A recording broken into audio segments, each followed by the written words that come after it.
ডেকা sir আছেনে? হয়, আছো। আচ্ছা, আমাৰ হষ্ট এজনো দেখা নাই দেখোন, নুপমহে আছে হষ্ট হৈ।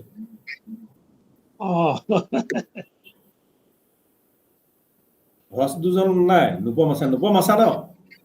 নুপমেতো ষ্টাৰ্টেই কৰিব লাগিব। নুপম নাথাকিলে আমি কোনো থাকিবই নোৱাৰো। নুপম নাথাকিলেতো আমি কোনো থাকিবই নোৱাৰো।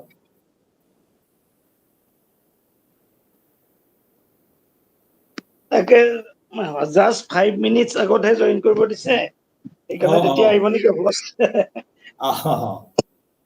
টাইমলি ষ্টাৰ্ট কৰিব লাগিব। তাৰমানে মই 4:30টাত গৈ ইহঁতো আহি আছে চাগে, ডিচি ছাৰৰ ওচৰ পাবগে লাগিব।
विस्तार है अपार, प्रजा दोनों पार करे हाहाकार, निशब्द सदा।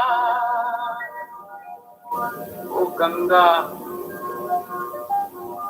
गंगा तुम बहती हो क्यों?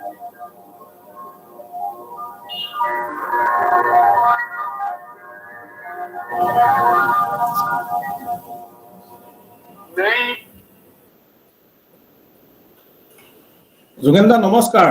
হয় নমস্কাৰ নমস্কাৰ। খুব ভাল লাগিছে, ইমান ডাঙৰ ডাঙৰ মানুহ মাতিছে। আমাৰ আমাৰ মানে ভাল লাগে, আৰু চাৰু বাইদেউকো আজি দেখা পাম। হয় ছাৰ দেখা বাইদেউ পাম, আছে স্ক্ৰীণত। বাইদেউক দেখা পাম নহয়, বাইদেউ জিলিকি আছে একে। লহকৰ ছাৰো আছে, নমস্কাৰ ছাৰ নমস্কাৰ। নমস্কাৰ। আৰু আমাৰ প্ৰিয়ব্ৰত লহকৰ ছাৰ জেডিচিৰ হয় সভাপতি, তেখেতো লহকৰ আছে। ছাৰক দেখিছো। হয় হয়। আৰু আমাৰ যাদৱ পায়েং ডাঙৰীয়া চাগৈ জইন কৰা নাই নেকি ন? সকলোকে নমস্কাৰ জনাইছো দেই। হয় নমস্কাৰ, সকলোকে নমস্কাৰ।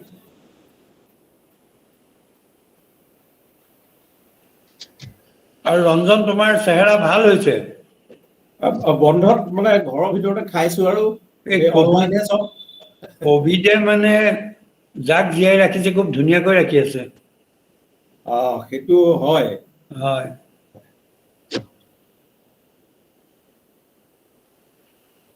আমি আজি গ্ৰীণ এৱাৰ্ড এটা পালো দাদা। বঢ়িয়া, congratulation. Thank you thank you. আজি এই আমাৰ 11 বজাত হ'ল, এতিয়া ডিচি ছাৰে মাতিছে। মই তাৰমানে ইয়াত এই আদৰণিটো জনাই ডিচি ছাৰৰ ওচৰলৈ যাব লাগিব 4:30 অ বজাত। অ ডিচি ছাৰে হেণ্ডঅভাৰ কৰিব, আমি 3জন যাম আৰু। অ এইটো বৰ ডাঙৰ ডাঙৰ এচিভমেণ্ট। হয়, এইটো গ্ৰীণ এইটো কেম্পাছ। এইটো গ্ৰীণ কেম্পাছ এৱাৰ্ড ন? গ্ৰীণ কেম্পাছ এৱাৰ্ড হয়। বাপৰে, সুন্দৰ। এতিয়া মানে গ্ৰীণ হৈ থকাই টান, তাৰ মাজতে তুমি যে গ্ৰীণ হৈ পুৰস্কাৰ পাই গলা। আমাৰ চাৰু বাইদেউ থাকোতে তেজপুৰ কলেজখনো একদম গ্ৰীণ গ্ৰীণ। এতিয়া জ্যোতি কমলে আৰু অলপমান চেষ্টা কৰি ভাললৈ আনি আছে। ভালে আছেনে আপোনালোক? কলিতা? বাইদেউ নমস্কাৰ। হয় হয়। হয়। বহুত দিন দেখা নাই আপোনাক। বহুত দিন দেখা নাই, তাকেতো। হয় হয় আপোনাৰ লিখা মেলাবিলাক গম পাই থাকো। হয় হয়। হয়। আমাৰ অচিনি ডেকা ডিচি অফিচলৈ আহি আছে, গাড়ীৰ ভিতৰতে আমাৰ লগত জইন কৰিছে। অচিনি ডেকা আকৌ PhD হৈ গৈছে নহয়, নহয় PhD জানো? হৈ গৈছে। আজি এইটো অচিনি ডেকাৰ এইটো বালিপৰাত এনেকুৱা এটা পাৰ্টি হ'ব লাগিব, বালিপৰা ৰঙাপৰা। মানুহে গম পাব। হয়। আহিলে হ'ল ছাৰ আপুনি। কাৰণ অচিনি ডেকাই যিটো টপিকত আৰম্ভ কৰিছিল 20 years before, আকৌ একেটা টপিক 5 years before আৰম্ভ কৰি তেওঁ PhD পাইছে। লগত পঢ়াবলৈ আছে ছাৰ। হয় নেকি? বঢ়িয়া, একদম সুন্দৰ। ভালে আছেনে? ভালে আছো। হয় হয়। আহি আছো ছাৰ তেজপুৰত। নহয় মানে আমাৰ সুন্দৰ। Thank you sir. Thank you. আৰু আমাৰ বহুত বহুত কংগ্ৰেচুলেশ্যন থাকিল দেই। অশ্বিনী ডেকা হয় ময়ো ছাৰ, লগ পোৱা নাই। Thank you sir. Ashwini, doctor Ashwini ময়ো কংগ্ৰেচুলেশ্যন জনাইছো। ডক্টৰ হয় বাইদেউ, অশ্বিনী। আপোনালোকৰ আশীৰ্বাদহে লাগিব আৰু কংগ্ৰেচুলেশ্যন সদায়। হয়। অচিনি হয় ডেকা বাইদেউ। বৰ সাংঘাতিক মানুহ বাইদেউ। তেওঁ গোটেই ল'ৰা ছোৱালীক ডাঙৰ মানে আগবঢ়াই দি থাকে। গুৱাহাটী বিশ্ববিদ্যালয়ৰ প্ৰায়বিলাক গ্ৰুপৰ লগতে নেশ্যনেল টিমত গৈ বহুত গ'ল্ডটোতো আনেই, আৰু গ'ল্ডৰ বাহিৰে তেওঁ সন্তুষ্ট নহয়েই। যোৱাবাৰ ছেকেণ্ড বেষ্ট ইউনিভাৰ্চিটি পাইছো অল ইণ্ডিয়া। তেনেকুৱা মানে সদায় একদম মানে his attempt is to bring gold. Thank you. ষ্টুডেণ্টছৰ টেলেণ্ট। হয় হয়। ঠিক আছে আমাৰ ছাৰ। এই ল'ৰাটোক ক'লৈ গ'ল? গীতাৰ্থ কৌশিক। গীতাৰ্থ, সময়টো চাই থাকিবা দেই, সময়টো। গীতাৰ্থ 1 মিনিটহে আছে। আমি সময়টো মোৰ পৰা ঠিক নহ'ব। ইতিমধ্যে যাদৱ পায়েং ডাঙৰীয়াক জইন কৰাই ল'ব লাগিছিল নেকি? তেখেতক দেখা নাই। তেখেতে জইন কৰিলে ভাল লাগিব।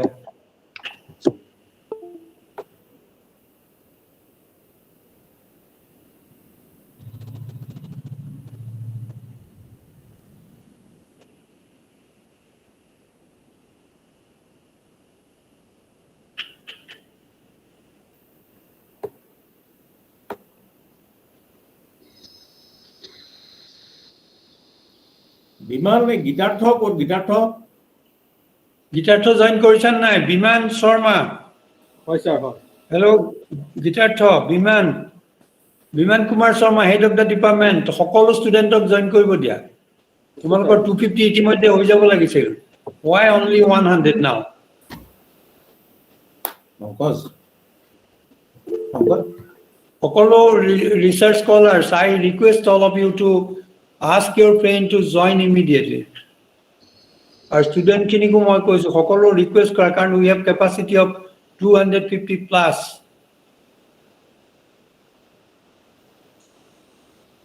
আৰু it's a great opportunity ইমান ভাল ভাল মানুহ কেজন আহিব পদ্মশ্ৰী আমাৰ যাদৱ পায়েং আহিব তেখেতক দেখা পায় টান তেখেতে সময় দিছে গতিকে ask your friend to join quickly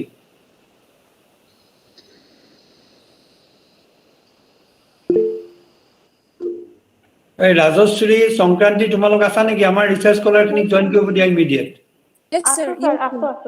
আছা যদি কি কৰি আছা তোমালোকে কিয় 250 হোৱা নাই সবকে কৈ দিয়া 10টা 12টা গ্ৰুপত শ্বেয়াৰ কৰা Hi, sir. সবকে কৈ দিয়া যে ছাৰে কৈছে বুলি ইমিডিয়েট জইন কৰিব দিছে Good evening, sir. Good evening Gitartha Hi, sir. Student খিনিক জইন কৰিব দিয়া all students of science should join Hi, sir. Hi, sir. Hi, sir. Sure.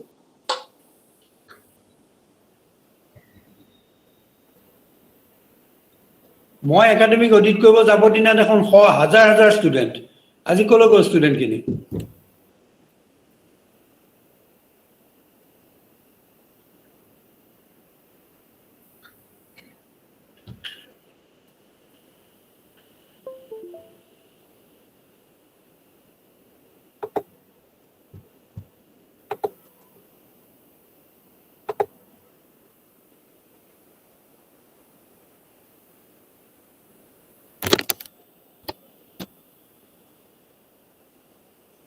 বিমান শৰ্মা অলপ বড়ো ডিপাৰ্টমেণ্টক কৈ দিয়াচোন তেওঁলোকৰ ডিপাৰ্টমেণ্টটো বৰ ষ্ট্ৰং তেওঁলোকৰ ষ্টুডেন্ট খিনিও বহুত ভাল এবাৰ কৈ দিয়া নহয় আচলতে দাদা সমস্যা এটা হৈছে কি আমাৰ ষ্টুডেন্ট বহুখিনিৰে ঘৰ এনেকুৱা ঠাইত মানে তাত এই ইণ্টাৰনেটটো নাই ফোনৰ নেটৱৰ্কটোৱে অসুবিধা কালি মই 4জনী ছোৱালী পালো সিহঁত ৰঙাপাৰা টাউনত ভাড়াত থাকে আমাৰ হোষ্টেল বন্ধ কৰিলো ভাড়াত থকা কাৰণটো হ'ল অনলাইন পৰীক্ষা দিবলৈ আৰু অনলাইন ক্লাছ কৰিবলৈ ঘৰত নেটৱৰ্ক নাই কাৰণে সিহঁতে ৰঙাপাৰা টাউনত ভাড়া থাকি লৈছে নেটৱৰ্কটোৰ কাৰণে বুজিছো বুজিছো এইটো এটা সমস্যা আছে এইটো বৰ ডাঙৰ সমস্যা হৈছে এইটো ডাঙৰ সমস্যা কিবা চৰকাৰে কৰিও আছে নেকি কিবা এইটো কাৰণে সেইখিনি সময় লাগিব কাৰণ টাৱাৰ বহাই তাক এক্টিভ কৰালৈকে ইনষ্টলেশ্যনত সময় এটা লাগি যায় নহয় 6 মাহ মানত হৈ যায় আমাৰ কলেজতো এটা টাৱাৰ বহাওঁতে সেই 6 মাহ মান লাগিল জানো তো তুমি নতুন টাৱাৰ বহাইছা কিন্তু এতিয়া ল'ৰা ছোৱালীখিনি এতিয়া কলেজত থাকোতে পায় কিন্তু এতিয়াতো আমাৰ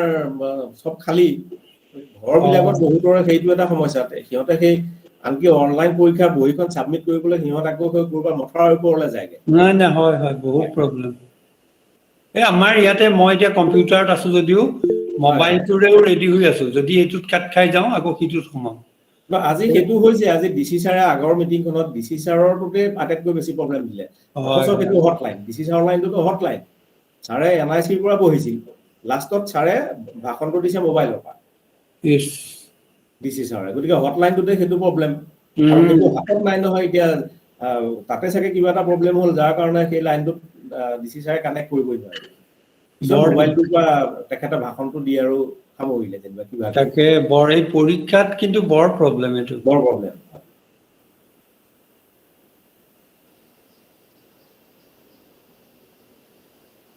আৰম্ভ কৰিব পৰা হৈছে নেকি প্ৰিন্সিপাল স্যাৰ হয় আৰম্ভ কৰক গীতাৰ্থ আৰম্ভ কৰি দিয়া ভাল Okay, sir. Okay, sir. আমি start কৰি দিও তেতিয়াহলে তুমি start কৰি দিয়া Okay, sir. We should start. Sure, sir. Good evening, everyone. Good evening, everyone. There's a very famous quote by Ruskin Bond. When all the wars are over, a butterfly will still be beautiful. The whole world is suffering from COVID-19 pandemic. We have lost our near one, our dear one. These 2 years become very crucial for us. But now it's time to fight back. And we are quite sure because even after the darkest night, the sun will rise again. With this hope, this is Gitartha Kaushik signing in from Zoology Department of Rangapara College, Assam, India, welcomes all our respected participants to our national webinar on the topic Biodiversity Crisis. Do we have any rescue plans for the nature? Well, it is always saying that we should be always thankful to the Mother Nature. And hence, now we are going to start our today's program with the state anthem of Assam. Therefore, may I request you all to stand in your position in respect to our motherland. Thank you so much. Now, I would like to request Nupam Palit, Mr. Nupam Palit, Assistant Professor, Department of Commerce, Rangapara College, kindly to play the video. Thank you so much.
Thank you so much all for all the respect towards our motherland, Assam.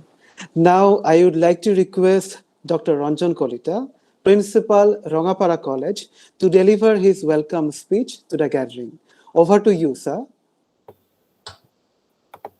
Thank you. Thank you, Bitartha. Good afternoon, Honorable President of Governing Body, Rangapara College, Dr. Saru Sohoriya Nath Baideu. আমাৰ আটাইৰে শ্ৰদ্ধাৰ সন্মানীয় আমাৰ অসম গৌৰৱ প্ৰকৃতি প্ৰেমী প্ৰকৃতি সন্তান প্ৰকৃতি মানৱ অৰণ্য মানৱ হিচাপে খ্যাত পদ্মশ্ৰী যাদৱ পায়েং ডাঙৰীয়া today's chief guest Professor Jogen Kulita sir, distinguished zoologist Priyabrata Lohakar sir, Professor Priyabrata Lohakar sir, invited research person Devasis Buragohai, the range officer of Naberi National Park, invited research person Arnab Bora, Dr. Ranendra Mohan Deka, the Vice Principal of Rangapara College, Utul Sharma, the accuracy coordinator of Rangapara College, Dr. Biman Sharma, the HOD, Department of Zoology, Rangapara College, Gitartha, the key person of this national webinar, faculty members and my colleagues of Rangapara College, respected guests, participants from different part of the state and the different part of the world. As the head of the institution, I warmly welcome all of you to this national webinar organized by the Department of Zoology, Rangapara College, on the topic biodiversity crisis. Do we have any rescue plans for nature? According to the latest report, Center for Science and Environment, the report said over 90% of the area under the biodiversity hotspot within the country have been lost. The biodiversity of Assam makes it a biological hotspot with many rare and endemic plant and animal species. Assam is also known for orchids and for valuable plants, valuable plant species and forest products. The state is home to over 180 species of mammals, including the rare endangered species. But several highly polluting industries, stone quarries in different parts of the state, oil refineries, peristic rubber plantations, as well as enforcement of illegal migrants. These factors are adversely affecting the biodiversity in Assam. There is a saying I would like to quote: the biodiversity loss is loss of humanity. We may live without luxury, but we cannot live without biodiversity, without balanced nature. Our nature has everything for us, but in spite of that, we are destroying our nature. The words like environment, nature, biodiversity, rescue plans for protecting nature seems good on books, but when it comes to practice of their conservation and protection, always a question mark take place. We do not take any massive action for protecting of nature, for protecting of our biodiversity. It is true, human beings are real criminals for destroying our biodiversity, for our own selfish interest. Other animals never destroy the biodiversity. Now, problem is, do we have any rescue plans for protecting nature or biodiversity? How to fix the biodiversity crisis? We need biodiversity for its invaluable ecosystem. But tragically today, biodiversity is disappearing at 1,000 times of normal rate due to human civilization. Today we have for learned resource person, and we must able to get a direction towards fixing our biodiversity crisis. বিশেষকৈ আমাৰ মাজত আছে আমাৰ অতি সন্মানীয় যাদৱ পায়েং ডাঙৰীয়া। তেখেত নিজেই এক আমাৰ দৃষ্টান্ত, আমাৰ বায়োডাইভাৰ্চিটি, আমাৰ জৈৱ বৈচিত্ৰ্য ৰক্ষাৰ ক্ষেত্ৰত এক দৃষ্টান্ত আৰু আমাৰ সকলোৰে কাৰণে এক আদৰণীয়, অনুকৰণীয় আৰু উল্লেখনীয় কৰ্ম, যি গোটেই জীৱনজোৰা সাধনাৰে তেখেতে কৰি আহিছে। গতিকে আজি তেখেতক আমাৰ মাজত পাই আমি অতি গৌৰৱ অনুভৱ কৰিছো আৰু আমি সৌভাগ্যৱান। মই আশা ৰাখিছো তেখেতৰ অংশগ্ৰহণে আমাৰ এই ৰাষ্ট্ৰীয় পৰ্যায়ৰ অৱনাৰখনি অতি সফল আৰু ইয়াক অতি মহিমাময়ী কৰি তুলিছে, আমাৰ অনুষ্ঠানটোৰ গৌৰৱ বৃদ্ধি কৰিছে। I think I should not take more time. Finally, I again welcome all of you to this national seminar. Thank you, Gitartha. Over to Gitartha. Thank you so much, sir, for your warm welcome speech. We are moving towards our next segments now. Well, I'm not going to tell his name because he is unknown figure to the world. Let me share a small video clip on this great personality to know this living legend and what the excellent work he is doing. Now, I would like to request Mr. Nupam Palit again, Assistant Professor, Department of Commerce, Rangapara College, to kindly play the small video, and you all people kindly have a look. Thank you so much.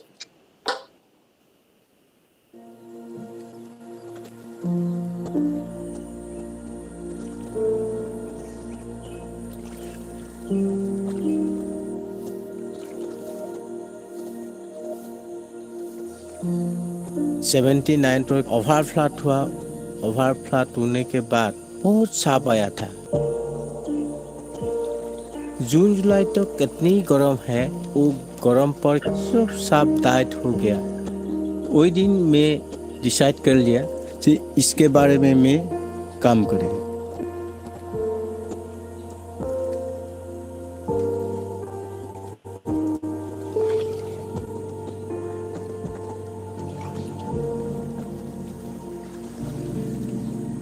यहाँ से 5 kilometre distance है मुलाई forest.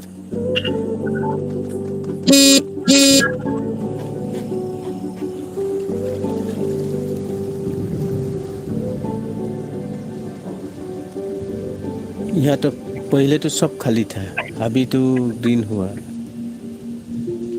उसके बाद royal Bengal tiger आ गया, rhino आ गया, elephant आ गया। Awareness के लिए एनवायरमेंटल साइंस जब तक एलपी स्कूल में से देगा, एक लड़का एडमिशन देगा, एक पेड़ रुकने पड़ेगा, पेड़ चल इंडिया ही ग्रीन हो जाएगा। मेरा फैमिली जैसे ही है, भी फॉरेस्ट भी फैमिली मेरे है। हमारे वो लोग के साथ कभी कभी बातचीत हुआ है। সেই গছজোপাৰ পৰা এতিয়া এনেকুৱা অনুমান হয়, তুমি নথকা হ'লে হয়তো মই বিশ্বৰ দৰবাৰলৈ যাব নোৱাৰিলোঁ। এতিয়া সেই গছজোপাই মোক যিটো সকাহ দিলে, যিটো শান্তি দিলে, বিশ্ববাসীক যিটো দিলে, সেইকাৰণে বিশ্ববাসীয়ে সেই গছজোপাক আঁকোৱালি লৈ, সেই ফৰেষ্টখনক আঁকোৱালি লৈ এতিয়া মানুহ টানে।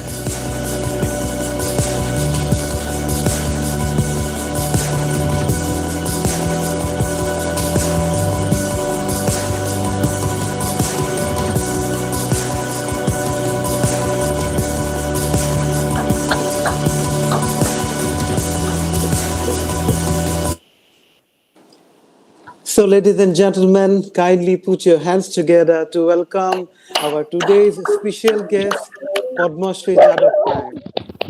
Jadav Payeng, who is also popularly known as Mulai Payeng, earned his name as the Forestman of India by spending 35 years of his life planting around 40 million trees to create a real man-made forest by changing a barren sandbar of the Brahmaputra, covering an area of nearly 550 hectares of land, which is now known as Molai Kathami. এতিয়া আমি আমাৰ আজিৰ এই সভাৰ আমন্ত্ৰিত অতিথি, আমাৰ মুখ্য অতিথি যাক আমি ক'ব বিচাৰিছোঁ, সেইজনে হৈছে পদ্মশ্ৰী যাদৱ পায়েং, আমি যাক মুলাই পায়েং বুলিও জানো। গতিকে আমি আজি আমাৰ মাজত উপস্থিত থকাৰ বাবে প্ৰথমতে মই আপোনাক বহুত ধন্যবাদ জনাইছোঁ। যিহেতু মই খুৰা বুলি মাতো, সেইকাৰণে মোৰ অলপমান খেলি মেলি লাগি আছে কথাখিনি কৈ থাকোঁতে অসমীয়া। তথাপিও মই এতিয়া খুৰাক তেখেতৰ বহুমূলীয়া বক্তৃতা দি আমাৰ লগতে আজি ইয়াত উপস্থিত থকা সকলোকে কৃতাৰ্থ কৰিব বুলি আশা ৰাখিলোঁ। খুৰা, আপুনি এতিয়া আপোনাৰ বক্তব্য আৰম্ভ কৰিব পাৰে। নমস্কাৰ। আপোনালোকৰ সকলো শিক্ষক শিক্ষয়িত্ৰী ছাত্ৰ ছাত্ৰীলৈ বিশেষকৈ মৰম এই পৃথিৱীৰ জনাইছোঁ। এইকাৰণে জনাব লগা হৈছে, আচলতে মই যিবোৰ কাম কৰিছোঁ, ধৰ্ম, ৰাজনীতি, অৰ্থনীতি, আমি এটাই বিশ্ববাসীয়ে প্ৰকৃতিৰ ওপৰত নিৰ্ভৰশীল। সেইদৰে ৰাজনীতি, অৰ্থনীতি, ধৰ্ম ত্যাগৰ মই প্ৰকৃতিৰ কাম কৰিছোঁ। মই বেলেগ ধৰণৰ কাম কৰা নাই। আচলতে মোৰ যিবোৰ বিষয় আছে সেইবোৰ আজি হয় মই হাবিখন সৃষ্টি কৰাৰ কাৰণে বিশ্ব দৰবাৰলৈ লৈ গৈছে।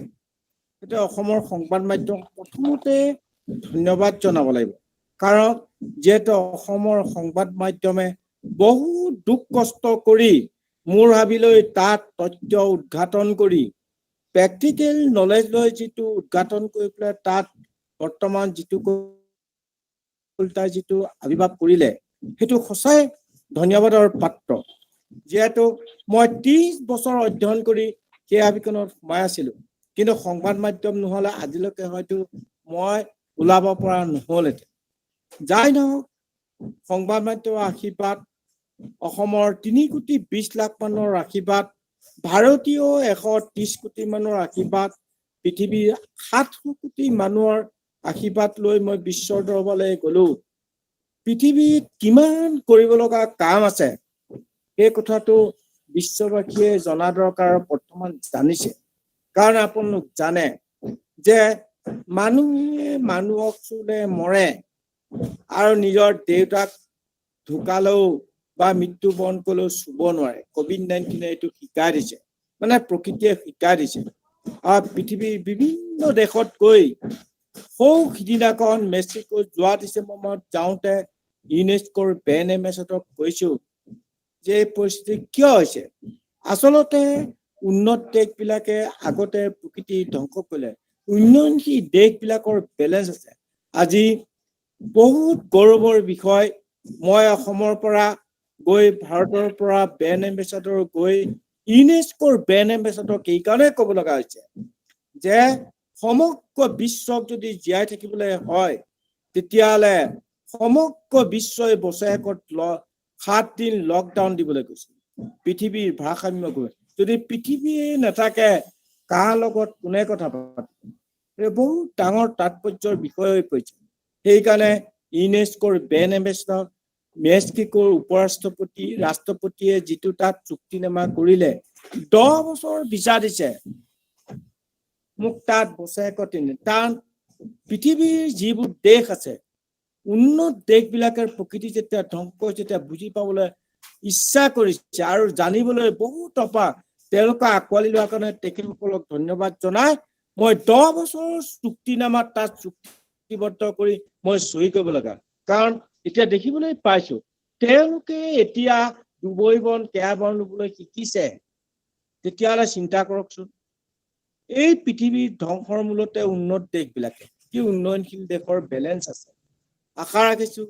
ভাৰতবৰ্ষ এনে এখন দেশ যিকোন দেশ আদিম যুগতে প্ৰথম কাপোৰ পিন্ধা আদিম যুগতে প্ৰথম গছ ৰোৱা তেনেকুৱা এখন দেশৰ শিক্ষা আৰু জ্ঞান পেটপুটি ওলাই গ'ল সেইকাৰণে দুখ বেদনাত মই এতিয়া বহু অনুভৱ কৰিছো আৰু পৃথিৱীৰ ছাত্ৰ ছাত্ৰী 700 কোটি মানুহৰ ল'ৰা ছোৱালীবোৰ মৰে কাৰণ মই দেখিছো পৃথিৱীৰ বিভিন্ন বিজ্ঞানীসকল আহে বোটানিকেল বিভাগৰ প্ৰফেচাৰ আহে তেওঁলোকে থিয়ৰিকেল গছৰ নাম জানে কিন্তু গছ চিনি নাপায় নহয় কিমান ভুল তথ্যৰে আমাৰ ল'ৰা ছোৱালীক শিক্ষা প্ৰদান কৰা হৈছে সেইকাৰণে মই বিশ্বৰ 700 কোটি ল'ৰা ছোৱালীক দোষাৰোপ নিদিওঁ সেইকাৰণে মোৰ ইয়ালৈ যিমান পৃথিৱীৰ ছাত্ৰ ছাত্ৰী আহে গছ পুলি ৰুলেই নহ'ব গছ পুলি ৰুই প্ৰতিপালন কৰি ডাঙৰ দীঘল কৰা গছৰ গুণাগুণ জনা আৰু গছৰ নাম জানিব লাগিব তেতিয়া সম্পূৰ্ণ তথ্য আৰু শিক্ষা জ্ঞান লাভ কৰিম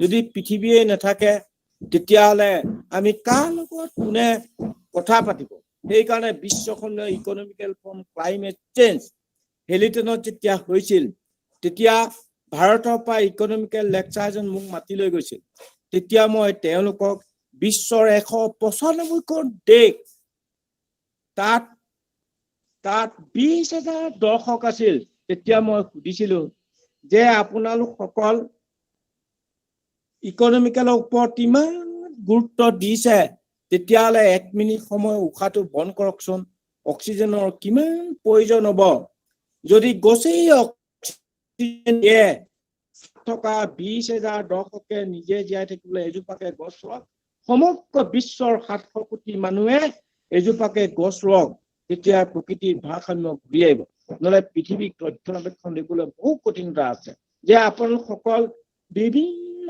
ধৰ্মাৱলী লোকসকল আছে বৃহৎ বৃহৎ গীৰ্জা বৃহৎ বৃহৎ মছজিদ বৃহৎ বৃহৎ মন্দিৰ বনাইছে ভগৱানক কোনে দেখিছে তাৰ উত্তৰ পৃথিৱীৰ মানুহে দিব নোৱাৰে তেতিয়াহ'লে ভগৱাননো কোন ভগৱান জন্মস্বত্ৰদা মা দেউতাই ভগৱান মা দেউতাই ঢুকোৱাৰ পিছত কাৰ লগত এৰি থৈ গৈছে প্ৰকৃতিৰ লগত এৰি থৈ গৈছে প্ৰকৃতি অবিহনে ভগৱান আছেনে যিজনে প্ৰকৃতিক ভাল পায় তেওঁ পৃথিৱীক ভাল পাব পাৰে আৰু যিজনে পৃথিৱীক ভাল পায় সমস্ত বিশ্বৰ প্ৰাণী জগতক ভাল পাব পাৰে তাৰ বাদে কেৱে নাই তেতিয়া আৰু বিশ্ববাসী মানুহে মোক দাঙি লৈ পৃথিৱীত এনেকুৱাই মানুহ থাকে বুলি মোক চুমা খুৱাইছে 1 কিলোমিটাৰ ৰাস্তা দাঙি লৈ ফুৰিছে মই বিশ্ববাসীলৈ অনুৰোধ কৰিছো এই পৃথিৱীক ভাল পাবলৈ শিকক মোক ভাল পাব নালাগে কাৰণ পৃথিৱীলৈ বহু ভাগ দিয়ে আপোনালোকে সদায় মনত ৰখাৰ দৰকাৰ যে অকল যে মাটিতে বৰফ নাথাকে যেতিয়া এণ্টাৰ্কটিকাত বৰফ গলিব আৰম্ভ হৈ গ'ল, কুমেৰুত যেতিয়া বৰফ গলিব আৰম্ভ হৈ গ'ল, হিমালয়ত যেতিয়া বৰফ গলিব, অকল যে মাটিতে বৰফ থাকে এনে কথা নহয়, সাগৰৰ মাজতো বৰফ থাকে। সেই বৰফবোৰ এতিয়া সূৰ্যৰ তাপৰ জলবায়ু পৰিৱৰ্তনৰ বিনিময়ত সেই সাগৰৰ পানীবিলাক ইমান তীক্ষ্ণ গৰমৰ উত্তাপ হয়, যেতিয়া বামলি মাৰি যায়, তেতিয়া চুনামি আহি যায়, পৰ্বতৰ তিমনাত পৃথিৱীৰ বিভিন্ন দেশৰ চুকে কোণে হিমালয়ত বা য'তে ত'তে খুন্দা খুন্দলি খায়, তলৰ খৰচোতাটোত যেতিয়া বৰফবোৰ গলি যায়, তেতিয়া পানীৰ উত্তাপ, পানীৰ যিটো আয়তন আছে সেইটো বাঢ়িবলৈ লয় আৰু খৰচোতাটো বেছি হৈ যায়, তেতিয়া গৰম হয়। পৃথিৱীৰ আয়তন বঢ়া নাই, পৃথিৱীৰ আয়তন বহু কমি গৈছে, কাৰণ খৰচোতাৰ বলত পৃথিৱীখনৰ গৰাখনে তীব্ৰৰূপ বিশ্বৰ যিমানবোৰ নদ নদী আছে সেইবিলাকে তীক্ষ্ণ ৰূপত ধাৰণ কৰিছে, সেইকাৰণে পৃথিৱীলৈ ভাবুকি আহিছে। এতিয়া সিদিনা আপোনাৰ নাছাৰ পৰা ছাত্ৰ ছাত্ৰীসকল আহিছিল, মই কথা পাতিছিলো, এই তহঁতে চন্দ্ৰগ্ৰহণ মংগললৈ যাও, কি পাইছ কচোন, সঁচা কথাবিলাক ক। তেতিয়া তাত থকা ছাত্ৰ ছাত্ৰীসকলে কৈছে যে ছাৰ কিঞ্চিত মংগল গ্ৰহত পানীৰ সংবেদ পাইছে। তেতিয়াহ'লে তহঁতে এজোপা গছ পুলি ৰুইছা, যেতিয়া গছজোপা হ'ব তেতিয়া পৃথিৱীৰ পৰা আধা মানুহ মংগল গ্ৰহলৈ নিব লাগিব। তেতিয়া তেওঁলোকে সেইটো বিষয়লৈ অধ্যয়ন কৰি যিটো তথ্য লাভ কৰিছে, এতিয়া আমেৰিকাৰ সেইজনী ছাত্ৰীয়ে তেওঁ 2030 চনত তেওঁ মংগল গ্ৰহত তাত থাকিবলৈ ল'ব। তেতিয়াহ'লে চাওকচোন আমাৰ ছাত্ৰ ছাত্ৰীসকলে কিমান গৱেষণা কৰে, সেইকাৰণে ছাত্ৰ ছাত্ৰীৰ ওপৰত বেছি গুৰুত্ব। যিহেতু মই দেখিছো ভাৰতীয় ছাত্ৰী হিচাপে কল্পনা চাওলাই চন্দ্ৰগ্ৰহণ মংগললৈ প্ৰথম গৰাকী, আৰু সেইদৰে ভাৰতীয় ছাত্ৰীসকলৰ যে 2020 চনত 17,000 বৰ্গ কিলোমিটাৰ ফ্লাইট চলোৱা বিশ্ব ৰেকৰ্ড কৰিছে। এতিয়া ভাৰতীয় ছাত্ৰীসকলে কিমান কি কৰিব নোৱাৰে, সেইকাৰণে মই আশা ৰাখিছো ছাত্ৰৰ ওপৰতো, ছাত্ৰীসকলৰ ওপৰত গধুৰ দায়িত্ব ৰাখি এই পৃথিৱীক ভাল পাবলৈ শিকোৱা আৰু সমগ্ৰ বিশ্বৰ 700 কোটি মানুহৰ ল'ৰা ছোৱালীৰ মূৰে তেনে সম্পূৰ্ণ তথ্য জ্ঞান। সিদিনাখন যোৱা বছৰত ইয়াত পুনে ইউনিভাৰ্চিটিৰ পৰা 32 জন ছাত্ৰ ছাত্ৰী আহিছে, তেওঁলোকক কৈছো যে খৰালিমহীয়া অধ্যয়ন কৰিলে নহব, আপোনালোকৰ জলবায়ু পৰিৱৰ্তন কেনেকৈ হয়, যে আগষ্ট মাহত আহিব ফ্লাডৰ সময়ত, তেতিয়া বুজি পাব। আৰু আপোনালোকে যেতিয়া এইবোৰ বিষয়লৈ PhD ল'ব, তেতিয়া নৱ প্ৰজন্মক সম্পূৰ্ণ তথ্য আৰু জ্ঞান দিব পাৰিব, আৰু সিহঁতে পৃথিৱীৰ ভাৰসাম্যটো ৰক্ষা কৰিব। আশা ৰাখিছো তেওঁলোক আহিব আৰু তেওঁলোকে কৰিব, কাৰণ ভাৰতীয় ছাত্ৰ ছাত্ৰীৰ ওপৰত বহুত ভৰসা আছে। এই পৃথিৱীক ভাল পাবলৈ শিকোৱা, পৃথিৱীক ভাৰসাম্য ৰক্ষা কৰা ভাৰতীয় ছাত্ৰ ছাত্ৰীৰ ওপৰত মোৰ গধুৰ দায়িত্ব, আৰু মই বিশেষকৈ শিক্ষক শিক্ষয়িত্ৰীসকলৰ ওপৰত গধুৰ দায়িত্ব। আমাৰ ল'ৰা ছোৱালীক সম্পূৰ্ণ তথ্য জ্ঞান, প্ৰেক্টিকেল, এই থিয়ৰিকেল নালাগে। কাৰণ মই মোৰ হাবিত দেখিছো পৃথিৱীৰ বিভিন্ন বিজ্ঞানীসকল আহে, বোটানিকেল বিভাগৰ প্ৰফেচাৰসকল আহে, তেওঁলোকে থিয়ৰিকেল গছৰ নাম জানে কিন্তু গছ চিনি নাপায় ন। আৰু সেইদৰে আমাৰ ল'ৰা ছোৱালীক তেওঁলোকে শিক্ষা দিয়ে, কাৰণ শিক্ষকে যদি নেজানে তেতিয়া ল'ৰা ছোৱালীক দোষাৰোপ কৰিব নোৱাৰিনে। সেইকাৰণে পৃথিৱীৰ 700 কোটি মানুহক মই দোষাৰোপ নিদিওঁ, আৰু এতিয়া সকলোৱে আহক যে মোৰ ইয়াত অধ্যয়ন কৰক, তেতিয়া সম্পূৰ্ণ তথ্যটো লাভ কৰিব। সেইকাৰণে ভাৰতীয় ছাত্ৰ ছাত্ৰী পুনে ইউনিভাৰ্চিটিয়ে হওক, দিল্লী ইউনিভাৰ্চিটিয়ে হওক, JNUৱে হওক, ইমানবিলাক গুৱাহাটী হওক, তেওঁলোকে এতিয়া ৰিচাৰ্চ কৰিছে যে অকল ভাৰতীয় ছাত্ৰ ছাত্ৰী আহিছে সেইটো কথা, USA পৰা থাইলেণ্ড, টাইৱান, জাৰ্মান, জাপান, চাইনা, তেওঁলোকে ইয়াত PhD লাভ কৰিছে, তেওঁলোকে তাত তথ্য জ্ঞান লাভ কৰিছে। প্ৰকৃততে এই গছবিলাকে কিমান পানী অধিগ্ৰহণ কৰিছে, মেচিন লৈ আহিছে, ফুট তললৈ বহাইছে, 100% দেখাইছে। এতিয়া পৃথিৱীৰ ভাৰসাম্যটো গছৰ অবিহনে কোনেও ৰাখিব নোৱাৰে। তেনেকুৱাবিলাক ছাত্ৰ ছাত্ৰী পৃথিৱীৰ বা ভাৰতীয় ছাত্ৰ ছাত্ৰী আছে। মই আশা ৰাখো আমাৰ ছাত্ৰ ছাত্ৰীক এইবোৰ শিক্ষা দিওঁতে মাতৃভাষাত দিব লাগিব ভাৰতবৰ্ষত, কাৰণ মই জানো যে বিশ্বখনত গৈ ক'ত পৃথিৱীত তাত ইংৰাজী হিন্দী কয়, নকয়। যে পৃথিৱীৰ 195খন দেশৰ ভিতৰত তাত 13খন দেশে ইংৰাজী কয়, বাকীবোৰ নিজৰ মাতৃভাষাত কয়। সেইকাৰণে মই অসমীয়াত ভাষণ দিওঁ, জানিলে জানিবি, নেজানিলে নেজানিবি। কাৰণ মই চাইনা, টাইৱান, জাৰ্মান, জাপান ইহঁতৰ ল'ৰা ছোৱালীবিলাকে নিজৰ মাতৃভাষাত যোৱাৰ কাৰণে আজি খেলা ধূলাতে হওক, যিমান সিদ্ধান্ত বিজ্ঞানে হওক, তেওঁলোকৰ আগৰণুৱা তাৰ মাতৃভাষা। আমাৰ অসমত কি কৰে, সৰুৰে পৰা অসমীয়া ভাষা, বঙালী ভাষা, হিন্দী ভাষা, ইংৰাজী ভাষা, সংস্কৃত ভাষাটো মগজুটোত সোমোৱাই দিয়ে। ল'ৰা ছোৱালীৰ মগজুটো বিকাশ নহয়। ফাদাৰ মাদাৰ, পাপা মামী কয়, মাক দেউতাকৰ অসমীয়া ভাষাটোৱে পাহৰি যায়, যাৰ বাবে অসমীয়া জাতীয় চেতনা বহু তললৈ গুচি গ'ল। যে ভাষা, কলা, কৃষ্টি, অভিনয় দেখোন এয়া এডুকেশ্যন মিনিষ্টাৰ আৰু ভাৰতৰ প্ৰধানমন্ত্ৰী যেতিয়া MGMত আছিল, তেতিয়া মই কৈছো, যি পৰ্যন্ত ভাৰতীয় স্বীকৃতিপ্ৰাপ্ত ভাষাৰে ছাত্ৰ ছাত্ৰীসকলক শিক্ষা দিয়ে, সেই পৰ্যন্ত দেশৰ উন্নতি সাধন নহয়। সেইটো কথা মনত ৰাখিব। তাতকৈ ডাঙৰ কথা, কেন্দ্ৰীয় বিদ্যালয়ত পঢ়া ছাত্ৰ ছাত্ৰীসকল ডক্টৰ, ইঞ্জিনিয়াৰ পায়। ভাৰতীয় প্ৰশাসন এটাও আজিলৈকে নাই কেন্দ্ৰীয় বিদ্যালয়ত পঢ়ালে। সিহঁতে ডক্টৰ, ইঞ্জিনিয়াৰ চব আউট অফ ইণ্ডিয়া। ভাৰতীয় পইচাৰে পঢ়ে, লোকৰ দেশ ডেভেলপ কৰি মৰিব সময়ত মৰা খতলৈ। তেতিয়াহ'লে চাওকচোন, দক্ষিণ ভাৰতৰ ল'ৰা ছোৱালীবিলাকে দুটা ভাষা জানে। সেই ভাষাটো নিজৰ মাতৃভাষাটো জানে, ইংৰাজীটো জানে, তাৰ বাদে একো ভাষা নাজানে। ইহঁতৰ যিমানবোৰ IFS, IS, IPS আছে, ইহঁত ডেভেলপ। আৰু সেই কথাটো মনত ৰাখিব। আৰু মই বিশেষকৈ বহুত 2020 চনত দেহৰাদুনত বা মাচুৰীত উত্তৰ পূৰ্বাঞ্চলৰ 4জনহে ল'ৰা ছোৱালী আছে IFSত, ISত, IPSত এটাও নাই উত্তৰ পূৰ্বাঞ্চল। তেতিয়া ভাৰতীয় কলা কৃষ্টি সংস্কৃতি পৃথিৱীৰ যিটো ভাৰসাম্য ৰক্ষা কৰে একমাত্ৰ উত্তৰ পূৰ্বাঞ্চল আছে। ইয়াৰ পৰাই পৃথিৱীত কিমান কাৰ্বন ডাই অক্সাইড বিশ্ববাসীলৈ দিছে, সেইটো অধ্যয়ন কিন্তু ভাৰতীয় ছাত্ৰ ছাত্ৰীয়ে বা উত্তৰ পূৰ্বাঞ্চলৰ ছাত্ৰ ছাত্ৰীয়ে সেইটোত গৱেষণা নকৰাৰ কাৰণে মোৰ দুখ বেদনা আছে। সেইকাৰণে মই আশা ৰাখিছো, এতিয়া বৰ্তমান শিক্ষা ব্যৱস্থাটো যিটো আছে, সেইটো নিজে চিন্তা কৰি পেলাই আমাৰ ছাত্ৰ ছাত্ৰীসকলে পৰিৱেশৰ ওপৰত অধ্যয়ন কৰি সেইটো বিশ্বৰ দৰবাৰলৈ নিব বুলি আহক। আমি সুন্দৰ পৃথিৱীখন, সুন্দৰ অসমেই নহয় উত্তৰ পূৰ্বাঞ্চল সেউজীকৰণ কৰা প্ৰতিজন উত্তৰ পূৰ্বাঞ্চলৰ কৰ্তব্য আছে। সেই কথাটো মনত, পৃথিৱীত এনে এখন উত্তৰ পূৰ্বাঞ্চলৰ দৰে ৰাজ্য ক'তো নাই। ইমান ধুনীয়া উত্তৰ পূৰ্বাঞ্চল আমি সংৰক্ষণ কৰিব নজনাটো কম দুৰ্ভাগ্যজনক বিষয় নে? আশা ৰাখিছো আপোনালোকৰ শিক্ষাৰ মাধ্যমত উত্তৰ পূৰ্বাঞ্চলৰ বায়'ডাইভাৰ্চিটি যিটো আছে, সেইটো শিক্ষা আৰু জ্ঞান তথ্য আহক।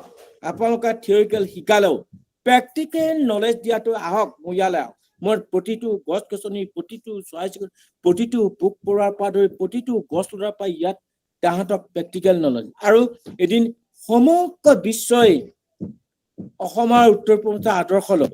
কাৰণ মই বুজি পাইছো, এতিয়া কালাম ছাৰে মোক যদিও মূৰত হাত দি আশীৰ্বাদ দিছিল, বিশ্বৰ এটাতকৈ ভাল কাম কৰাৰ কাৰণে তোমাক 60 কেজি ডায়মণ্ড চাৰ্ট 2 লাখ টকা চেক দিছো, বিশ্ববাসীৰ কাৰণে কৰিব গৈছে। आपका subject and school and college in बजे बड़ा मीटिंग में मौत चाहिए।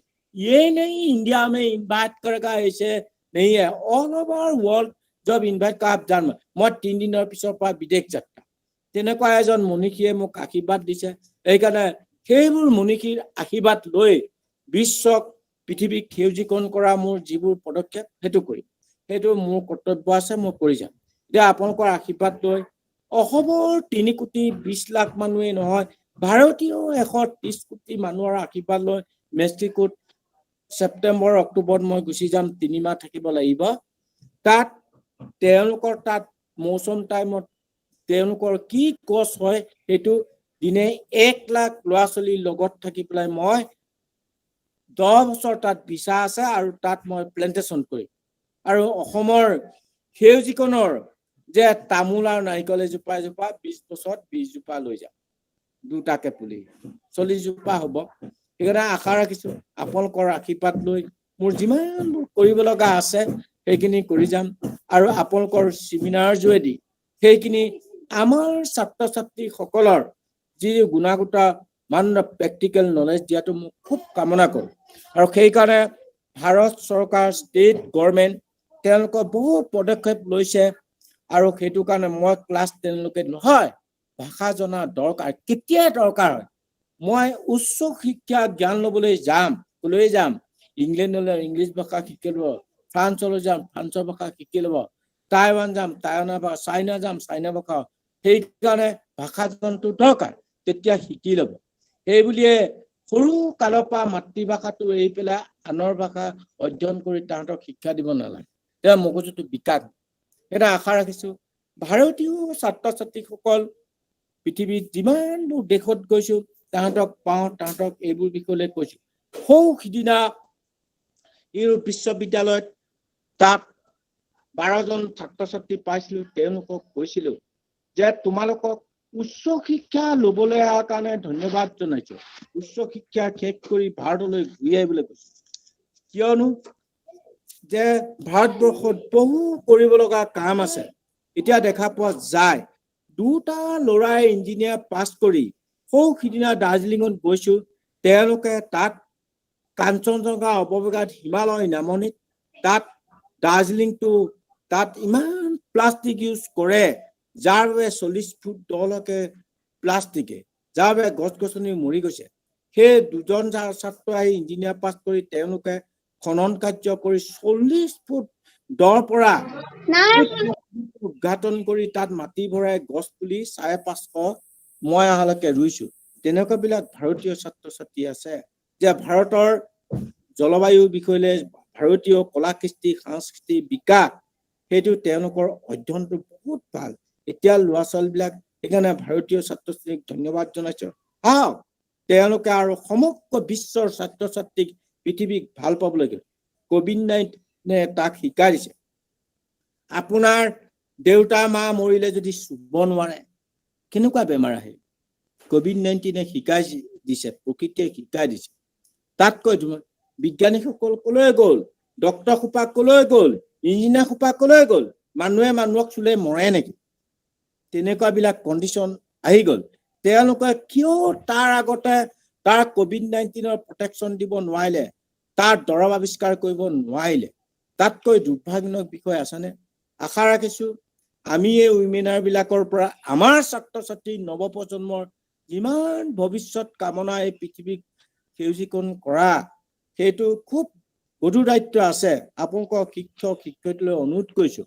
আহক আমি লকডাউন শেষ হওক অসমৰ প্ৰতিটো স্কুল কলেজ মই 3 মাহ বিদেশত থাকিলেও মই সদায় আমাৰ ছাত্ৰ ছাত্ৰীসকলৰ লগত থাকি চিৰসেউজীয়া অসমক চিৰসেউজীয়া কৰি ৰখাটো মোৰ কৰ্তব্য আছে আৰু আশা ৰাখিছোঁ এতিয়া ইয়াত 90% ছাত্ৰ ছাত্ৰীয়ে এইবোৰ বিষয়ে বেছি গধুৰ দায়িত্ব আছে সেইকাৰণে তেওঁলোকে কৰিছেও মানে নথকা নহয় শদিয়াৰ পৰা ধুবুৰীলৈ ভাৰতৰ বিভিন্ন ৰাজ্যবিলাকত যিটো অগ্ৰাধিকাৰ লৈছে আৰু এই অগ্ৰাধিকাৰত চিৰসেউজীয়া পৃথিৱীখন চিৰসেউজীয়া কৰা একমাত্ৰ ভাৰতে কৰিব যিহেতু ভাৰতে আদিম যুগতে প্ৰথম কাপোৰ পিন্ধা আদিম যুগতে প্ৰথম গছ ৰোৱা তেনেকুৱা এখন দেশৰ শিক্ষা জ্ঞান আৰু বিশ্ব সন্মিলন দেখিছোঁ সমগ্ৰ বিশ্ব এতিয়া ভাৰতৰ আদৰ্শলৈ আঁকোৱালি লৈছে আৰু ভাৰতীয় কলা কৃষ্টি সংস্কৃতি বিকাশ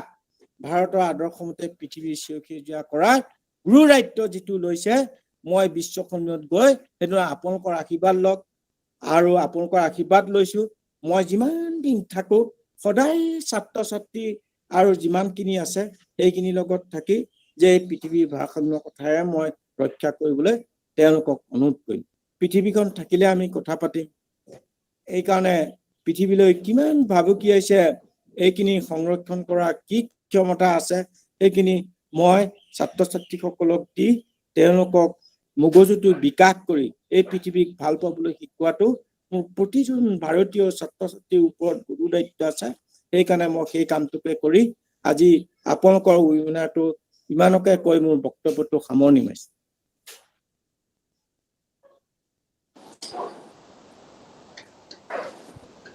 Hello. Sar Payang is an identity of Assam whose mouth speaks what the heart is full of.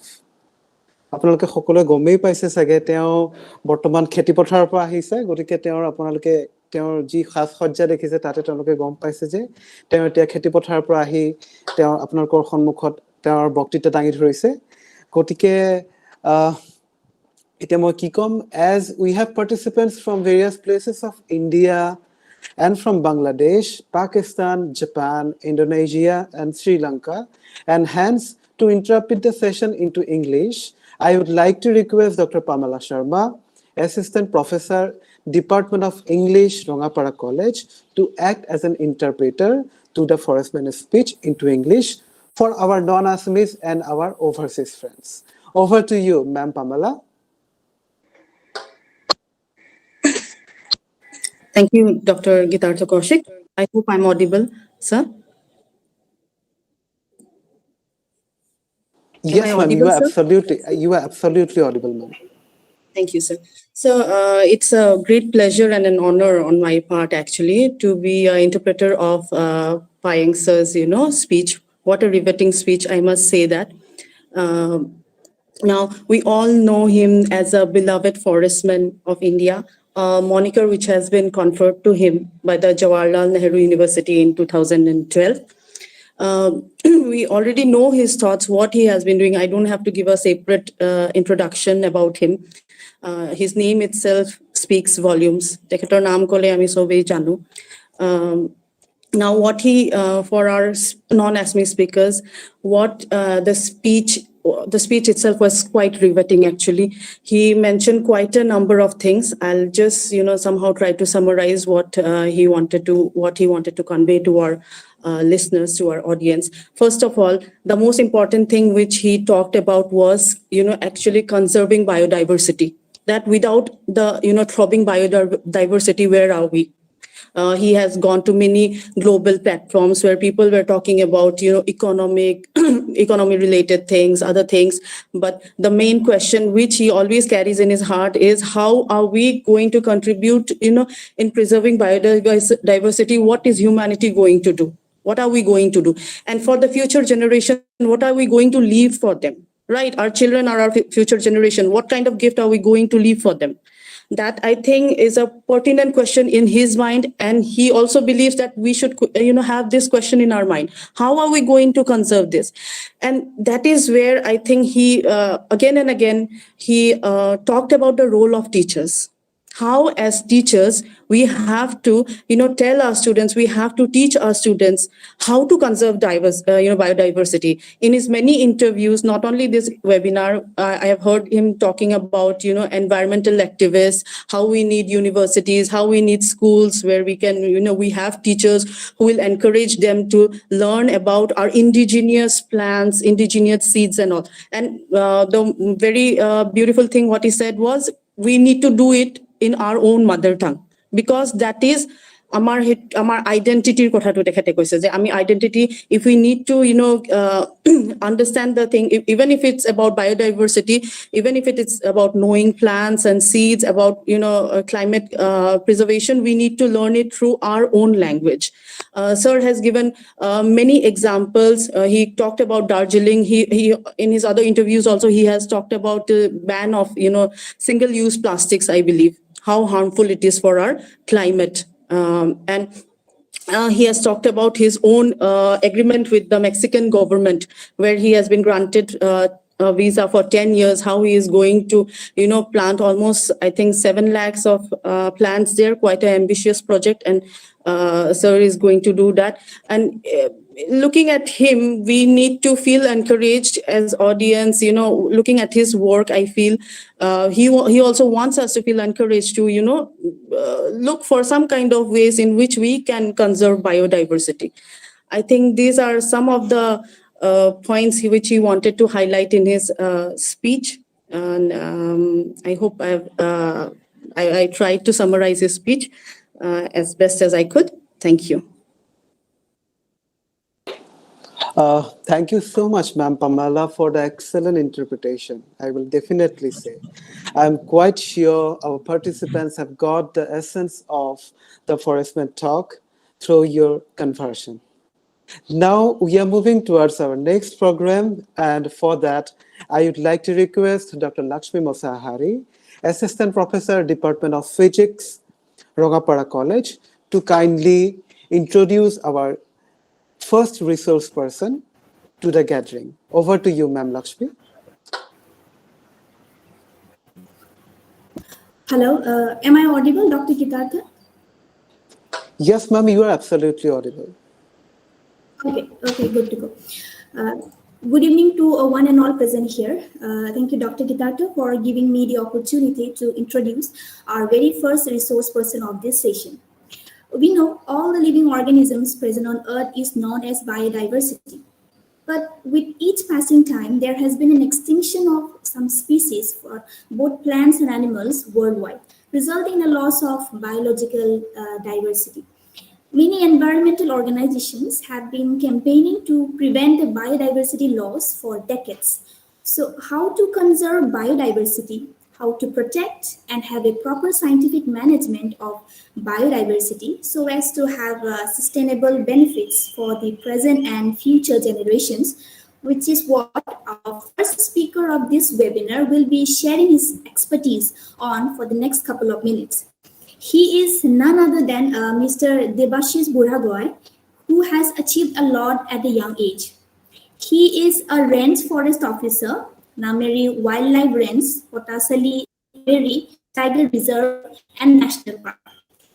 He did his Bachelor of Science in Zoology from Sibsagar College, Master of Science in Forestry from Forest Research Institute, Dehradun. He has also qualified UGC National Eligibility Test in Environmental Sciences. He is a gold medalist of the Range Officer batch at Kunda Forest Academy, Maharashtra during the year 2017 to 19. He has accomplished many international courses, which includes such as Master Course Second Year Level with ECTS in Amsterdam, Netherlands in July 2016, Advanced Wildlife Crime Analysis in Bangkok, Thailand 2016, Advanced Spectral Reporting and Monitoring Techniques in Sundarban of Bangladesh with Wild Team Bangladesh in January 2016, and many more. He worked as a Senior Project Officer, Protection in Manas National Park, Tiger Reserve, Assam, India, on behalf of Aranyak, Guwahati from 2015 to 2017. He also worked as a Junior Research Fellow in National Mission for Clean Ganga in Silviculture Division of Forest Research Institute, Dehradun during 2015. He also received an Appreciation and Bravery Award for the contribution to the cause of conservation of forest and wildlife in the state of Assam by Department of Environment and Forest, Government of Assam in 2020. We welcome you, sir, to this webinar and also thank you at the same time for joining with us. So without any further ado, may I now request our resource person, Mr. Debashis Buragoy, to please continue with your session. Thank you. Over to you, sir. A very good evening to the esteemed guest, Honorable Chairperson Sri Ranjan Kalita, Dr. Ranjan Kalita, sir, Principal, Rangapara College. Our esteemed guest, the Padma Shri Conferrer, Srijut Jadav Mulai Payeng Dangoria. আপোনাৰ বক্তব্যটোৱে যথেষ্ট অনুপ্ৰাণিত কৰিলে আৰু আশা কৰিছো আপোনাৰ যি অনাগত মেক্সিকোৰ ট্ৰিপটোৱেও মেক্সিকান যিসকল ষ্টুডেণ্ট আছে বা যিসকল ৰিচাৰ্চাৰ আছে সকলোকে অনুপ্ৰাণিত কৰিব আমাৰ নিচিনাকৈ আৰু আপুনি যি ধৰণে যেনেকৈ কাম কৰি আছে তেনেকৈ কাম কৰি যাওক আগবাঢ়ি যাওক আৰু লগতে আমি আশা কৰিছো আমি সকলোৱে আপোনাক সাপোৰ্ট দিম আমি সকলোৱে একেলগে কাম কৰি যাম তাৰপিছতে after that I want to thank you Dr. Jugan Chandra Kalita sir, HOD Department of Zoology, Guwahati University, all the faculties of Zoology, Rangapara College, then especially Dr. Kitartha Kosik Borthakur, who has invited me and also insisted me to give some of my works to you regarding this biodiversity conservation, how we are doing in the field. So, and other dignitaries, I'm going to share my presentation.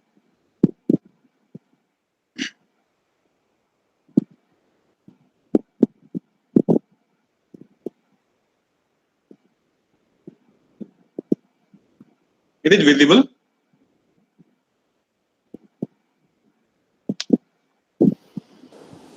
Yeah, it is coming. It is coming.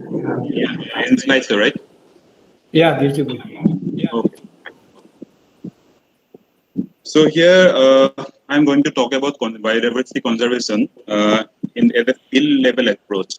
I'm not going to talk much about in a global scenario what is happening because all our esteemed guests and also esteemed invitees know this about very well. You know this how this biodiversity crisis and any rescue plans regarding there are many conventions, protocols, declarations are there.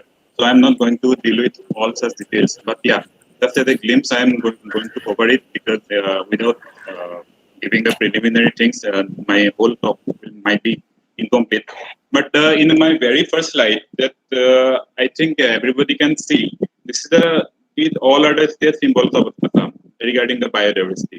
We have this one-horn rhinoceros, we have this white-winged wood duck, then we have this holong tree, leaves of holong tree, then this Rhynchostylis retusa, foxtail orchid, this kopoful. Then so this is actually our state. This is the state symbol of biodiversity. So coming towards what is biodiversity, we all know that this is nothing but the variability among the living organisms, and also the variability among the species, within the species, between the species, and also the habitat.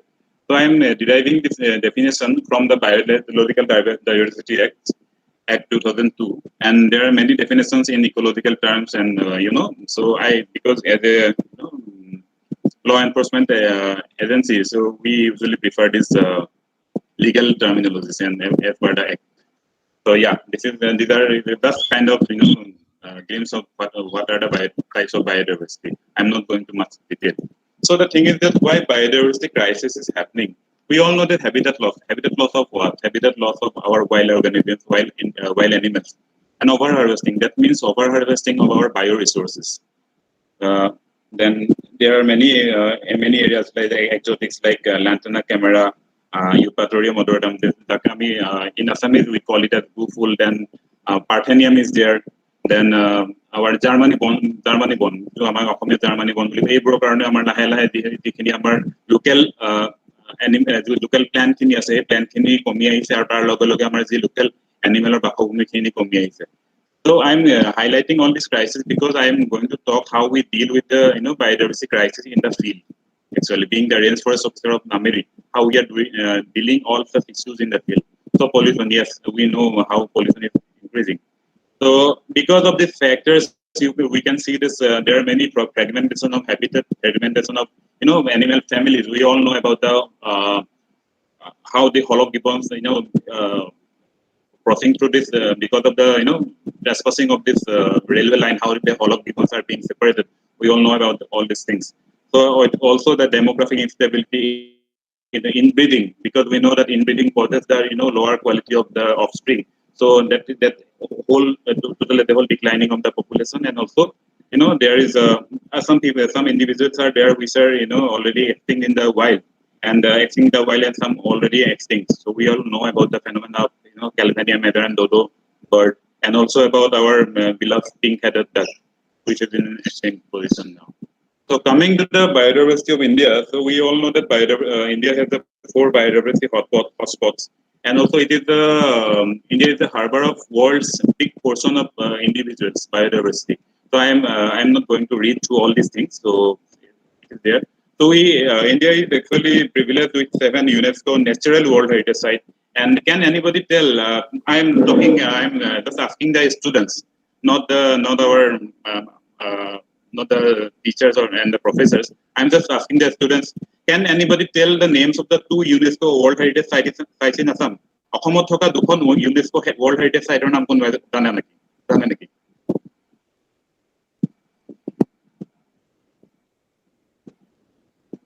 Student সকলৰ ফালৰ পৰা ছাত্ৰ ছাত্ৰী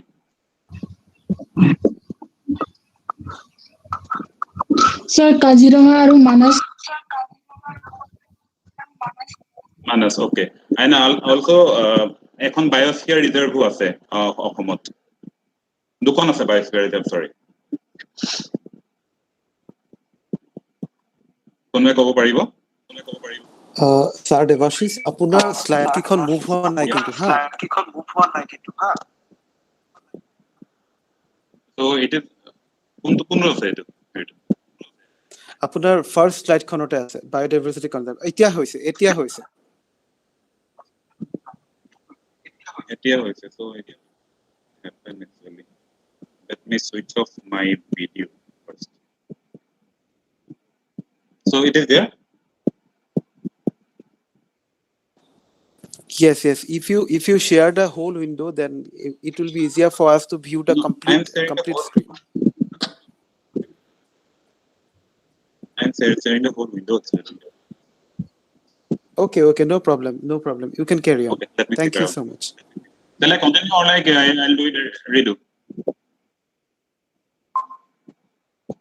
No, it's okay. You can continue. It's coming as a full screen. Lights up. It's okay. We can easily view the slides. It's okay. It's completely okay. No. Is it coming as a slideshow? Yeah, it is coming as a slideshow. Okay. Okay. Just stop me in between if some technical errors. So we have in India we have 42 Ramsar sites. Okomoto ekon ase. So ekonor dipor bill. So we have now at present we have 7 national parks in Assam out of 10 national parks in India. So 51 tiger reserves in India, and out of all these tiger reserves, we have 4 tiger reserves, and 3 of them have CAPS accreditation. So these are the biogeographical classification of India. So coming to the main point, how we conserve the biodiversity. So coming to the slide, this is ex situ and there are 2 methods. It is ex situ and in situ conservation. We all know that in situ conservation means conservation in its natural habitat or natural environment, and ex situ means conserving one organism or some organism outside its natural habitat. For example, botanical gardens, zoological gardens, state zoo, seed banks, germplasm laboratory, etc. And also this coming in the in situ conservation, we mainly consider about the protected area networks, which includes this national parks, wildlife sanctuaries, biosphere reserves, sacred groves, sacred lakes, then also community reserve, conservation reserves. So coming to this in situ conservation techniques, so I'm going to discuss how we conserve this biodiversity, because in situ manner in our national park and tiger reserve. So coming to the slides, this how we I'm going to talk how we conserve, how we put effort to conserve the biodiversity of Nameri. So this is the Boroli River, which is the lifeline of Nameri, which is coming through the Arunachal Himalayas and ended in Brahmaputra. It is a tributary of river Brahmaputra, and it goes to our national park, Nameri National Park. So Nameri National Park also is a tiger reserve. So you can see this. These are the 2 green areas, the 2 core areas of Nameri National Park. One, the satellite core, and the Nameri National Park. And the satellite core area is the part of this whole Sunairupai Wildlife Sanctuary. Just 120 square kilometer of Sunairupai Wildlife Sanctuary is declared as satellite core in 2015. And in the main Nameri National main part of this core area is it has 2 buffer areas. This Nodwa Reserve Forest is part of Nodwa Reserve Forest. It's called Eastern Buffer. It's 80 square kilometer, and it is the western part is Balipara Reserve Forest. It is Western Buffer. Coming to the history of Nameri, so I'm just going through this slides. So the total area actually it was carved out from the erstwhile Balipara Reserve Forest and Nodwa Reserve Forest. In 1985, carving out some areas from both the reserve forest, it is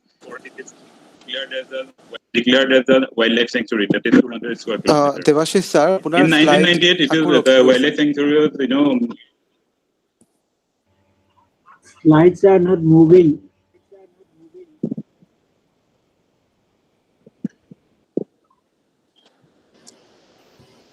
It's okay now. Maybe due to the network issue. Second.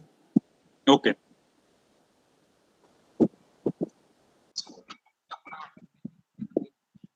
Don't know. I think you have not put in slideshow. I have put it in slideshow.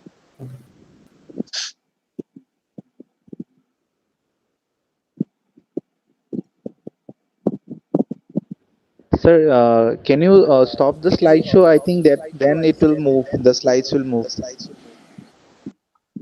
Yeah. I also want to say like that only. Kindly stop slideshow. It will move then. Okay.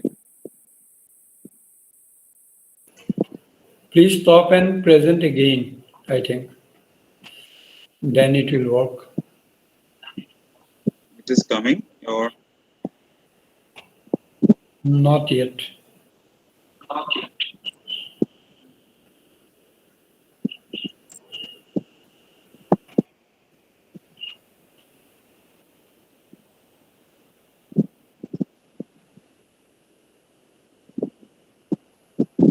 Yeah, it is coming. Yeah. Yeah, it is coming. No need to make it slideshow. Yeah. Without slideshow, it will work. Okay. Okay, fine. So then I'm going again rereading all the slides. Okay. So this is you have seen this map before, like in my just few minutes back? No, I think. No, sir. No. Yeah. Sure. So this is the area of Nameri Tiger Reserve. So that green patch you can see this. These are the two core areas of Nameri Tiger Reserve. So this 200 square kilometer is the core area of Nameri Tiger Reserve, which is called Nameri National Park, and other is 120 square kilometer on the left side. It is satellite core of Nameri Tiger Reserve, which is 120 square kilometer. Then these are the two parts of eastern buffer and western buffer of Nameri Tiger Reserve. Which is one is carved out from this Nodwa Reserve Forest, and this another western buffer is from Balipara Reserve Forest. And the satellite core is actually carved out from this Sunaripai Wildlife Sanctuary out of this 220 square kilometer. So coming to the history of Nameri National Park and Tiger Reserve, the entire the Nameri National Park core area, which is the erstwhile Balipara Reserve Forest and Nodwa Reserve Forest, it's in 1985 that some parts of both the areas were taken out and declared it as the wildlife sanctuary in 1985. In 1998, that the wildlife sanctuary portion was upgraded into national park, and in 2000, including this 144 square kilometer as the buffer area, it is declared as Nameri Tiger Reserve. So that Sunaripai Wildlife Sanctuary was declared in 1999, which was carved out from this Charadwa Reserve Forest, and in 2015, the satellite core of Nameri Tiger Reserve was declared. So the thing is, why Nameri is so famous? Why Nameri? People wants to come to Nameri because of this. We have these 2 points of attraction. One is white-winged wood duck, the state symbol, the state animal. Sorry, the state bird of Assam, white-winged wood duck. It's to see this actually white-winged duck, people used to come to Nameri. And also this we have because we are the tiger reserve. We have this Royal Bengal tiger. So these are the 2 center point of attraction in Nameri. Coming to the biodiversity of Nameri, how the composition of Nameri. So it's actually composed of from river and grassland to tropical semi-evergreen, evergreen forest and Dailinia swamp. Dailinia means Otenga, Amar Yat, Jotesta Porimané পোৱা যায় আৰু এইখিনি swampy area. So যদি আমি চাওঁ flora fauna, these are our strengths.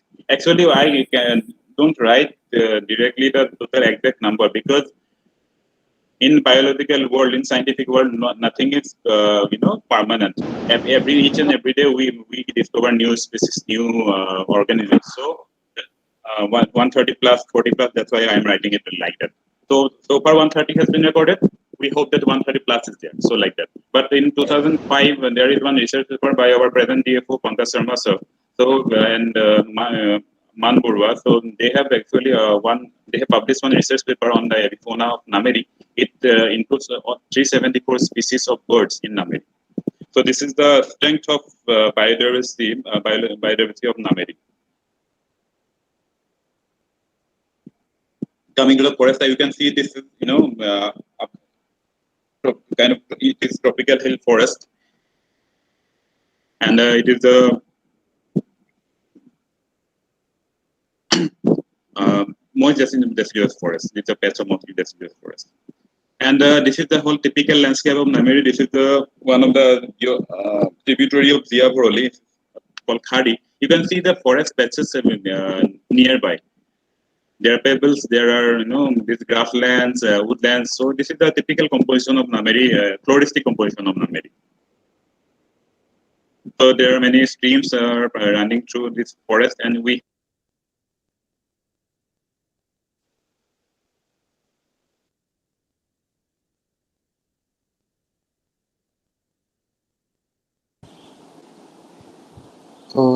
There is no sound, I think.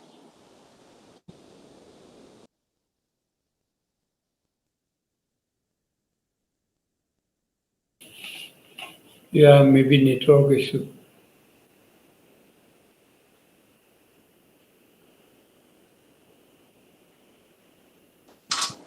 Yeah, Devashish, your voice is not there.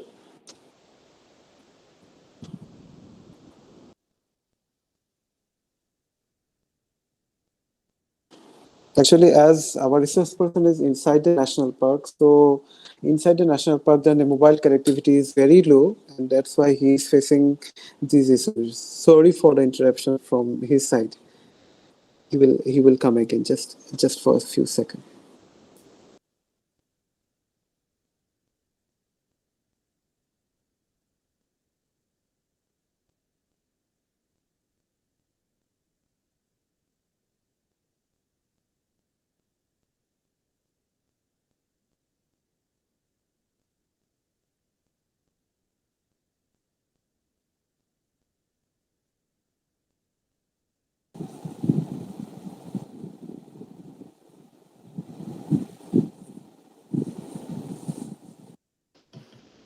Siddhartha, make a call to him.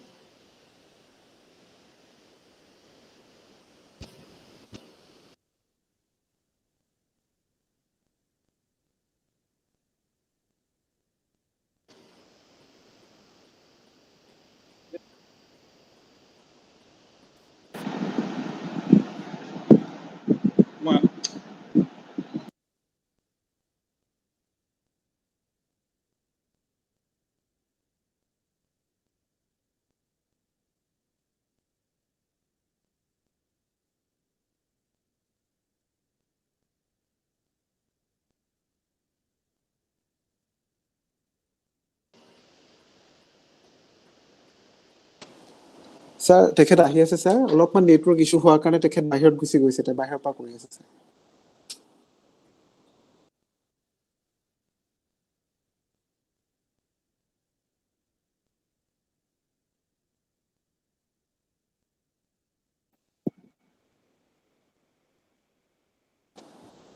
Yes, Devashish sir, you are now visible.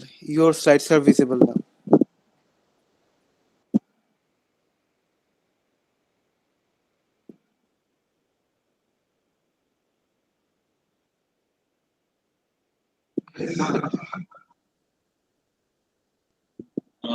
lights are visible, right? Yes, yes. So I'm not going to going in detail about this diversity. Okay, we have this.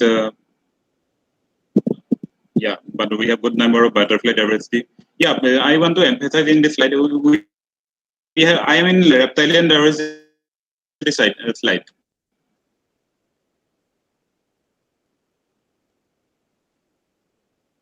Is it visible? Yes, yes, your slides are visible. Kindly go through. So we usually tell that in Assam we have three types of great cobra.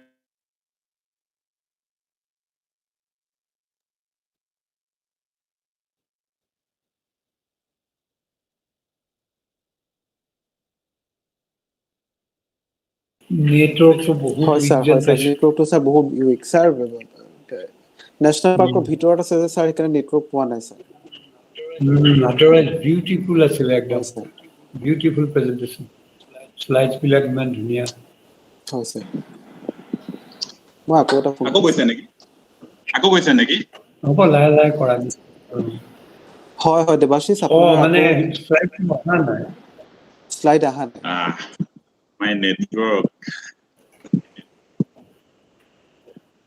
Network মানে হয় dealing with such yeah আহিছে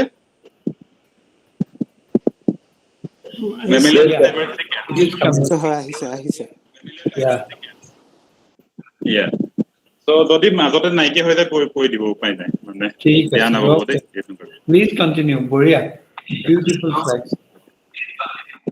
okay yeah thank you so we have 7 number of cat species so few days back one news article has been published in Assam Tribune leading daily that only Manas has the 7 numbers of cats but this is not true Namiri has recorded in 2013 that 7 numbers of cats not going to that controversy yeah these are all the camera trap photographs of Namiri that we have this 3 cat species this is the melanistic leopard the same species and we have these 4 another cats total as a whole 7 species of cats we have so again these are other carnivores so coming to the main problem what are this is the main point where the crisis comes in habitat changes poaching illegal extraction encroachment fishing picnic on the riverbank so coming to this habitat changes how habitat is changing actually in one of my previous slides, I have seen regarding this grassland, that grassland is going to this ecological succession. So, you can see this is the succession of grassland, how the grassland is converting into woodland because of this ecological succession process. So, the thing is that as a manager,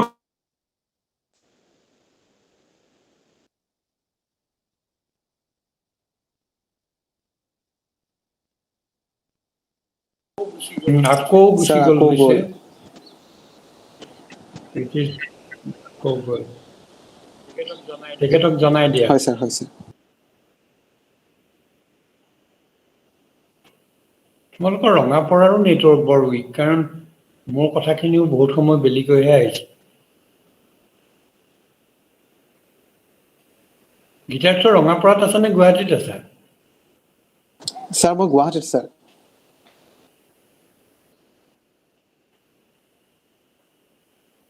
সেইকাৰণে তোমাৰ network ঠিক আছে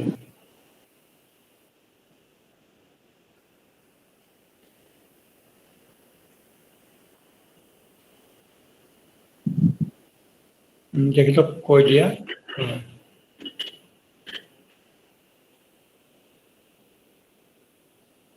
খুব ধুনীয়া ধুনীয়া কথা কৈছিলে it was really very nice specially for our students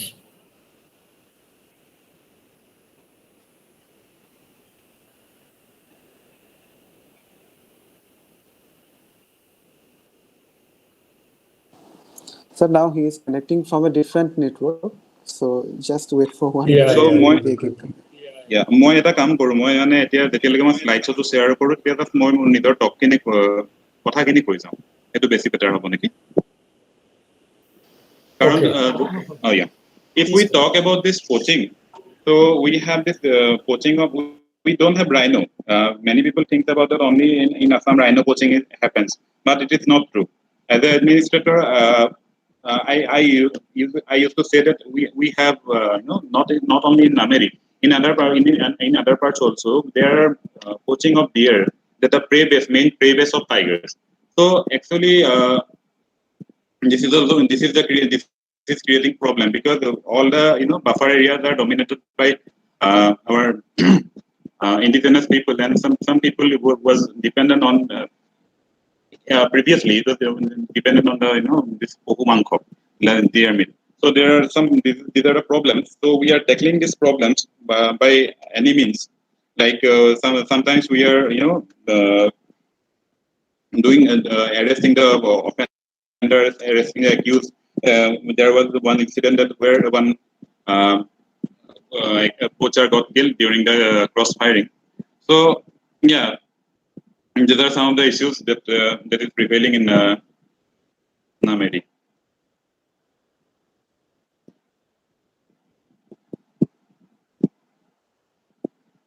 So then illegal extraction. Illegal extraction actually happens sometimes when the river water of Dia River booms up. Actually, when the actually it is easy to carry the timbers through this river. So these are things that we usually face in monsoon, and because of this high level of flood water in river Ziabroli, and also the problem of sand gravel extraction. So these are things that we have to tackle it. We have to take strict action. And yeah, we have the facing that park prince communities are dependent on this actually creating some problem. Then another important issue that picnic on the river bank, that because it is a issue, it is a threat because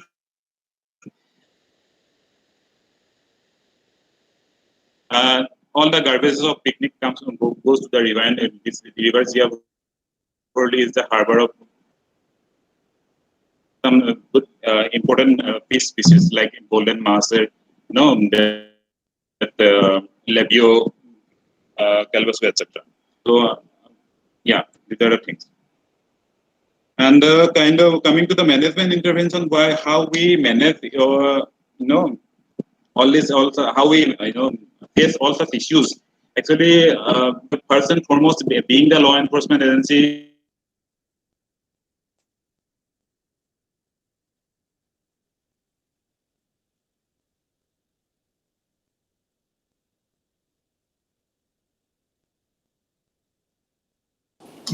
আকৌ হেৰি হৈ গৈছে sound is again gone.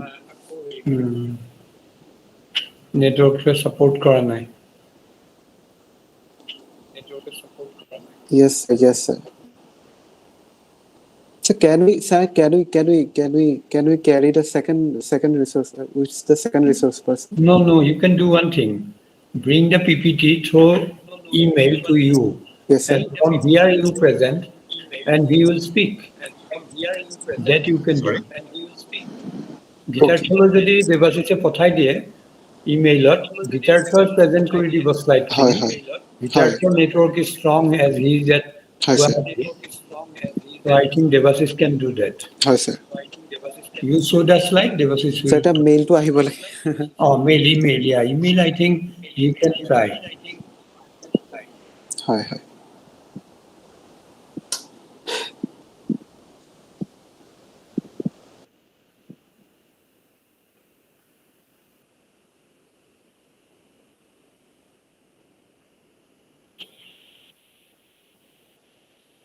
আৰু এইখিনি কৰোঁতে যদি তোমাৰ সময় লাগে, you can ask the second speaker to speak, then Devashish will talk this, okay, little bit later after him. Okay, sir. Sir, so can I request our second speaker to to start his presentation? Yeah, then after that I think Devashish will complete. Okay, because sure, he will sir. send to you, you will be ready, making it ready to present. Yeah, that adjustment from organizing side you can do. Yes, sir, we can do. Okay. Well, feel free to do that, no problem. Yes, sir. Thank you, sir. Thank you. Now, without any further delay, as we are already late for a few minutes of time, so I would like to request Dr. Shaswati Prakastha, Assistant Professor, Department of Mathematics, Rangapara College, to kindly introduce our second resource person to the gathering. Over to you, Ma'am Shaswati. Yeah, so am I audible? Yeah, you are audible. Yes, ma'am. You are audible. A very good evening to all of you. This person is Mr. Arnav Bora, who is a nature lover and a wildlife enthusiast who has been pursuing his hobby of wildlife, especially birds, since 2013. He has the hobby of collecting wild and for aquarium. He is a physics graduate from Tinsukia College, diploma holder in bioinformatics, from Dibrugarh University. He is a banker by profession, and despite his busy schedule, he still manages to squeeze out a little time for his hobbies, which he utilizes in traveling for bird photography. He bagged a few awards as well. He was awarded for Nature Aquarium in the Nature Aquarium Festival held in Bangalore by the Indian branch of ADA Japan. He was awarded for his photography as well in a number of occasions. He has also taken part in a number of nature conservation awareness drives and has delivered talks in those ways. As we all know, for conservation, identification of the species is not needed, and photography is one of the main tools for identification of the species. Our next resource person, Mr. Bora, is going to tell us the technical details on how to get an excellent photography. Now, I would like to request Mr. Bora to deliver his.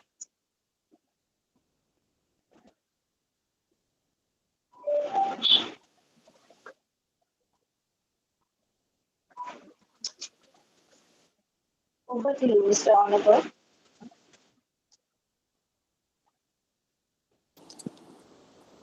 Arnabda, kindly unmute yourself. Kindly unmute yourself.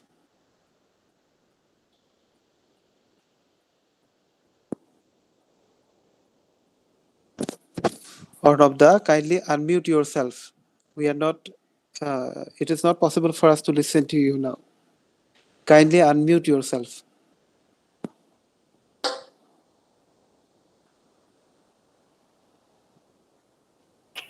কিতাৰ্থ তেওঁ হেৰি কৰিব পৰা নাই এটা phone এটা কৰি দিয়া নহলে হয় স্যার হয় স্যার তেখেতে শুনা নাই নেকি আমি কোৱাটো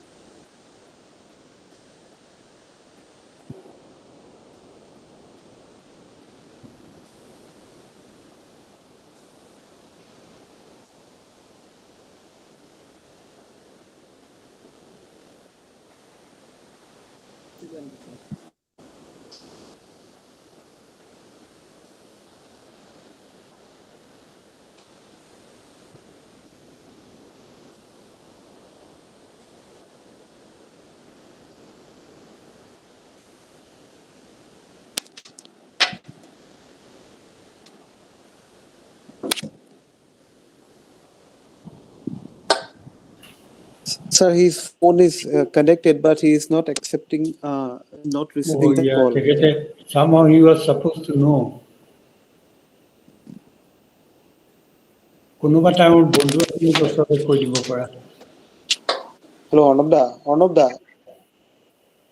Unmute yourself, Arnab.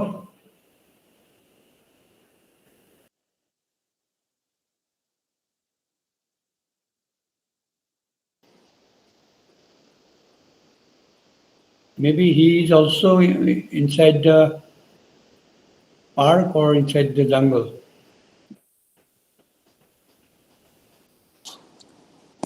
Kindly remove your mic, Arnab sir, and speak now. Kindly remove your mic.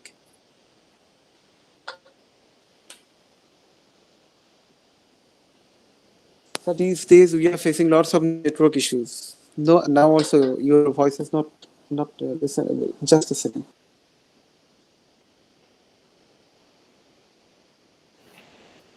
বা নেটৱৰ্ক সাংঘাতিক বেয়া তাৰমানে না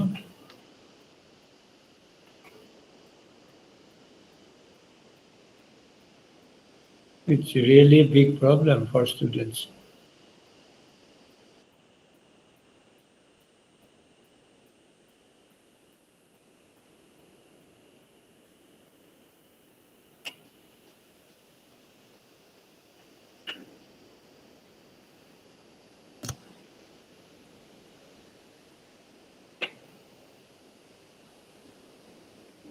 Hello, am I audible now? Yeah, very good. Yeah, you are audible. Good afternoon, everyone. It's a pity that we could not continue with such an interesting session of Mr. Devashish Buragohain. But anyways, I will continue with my own.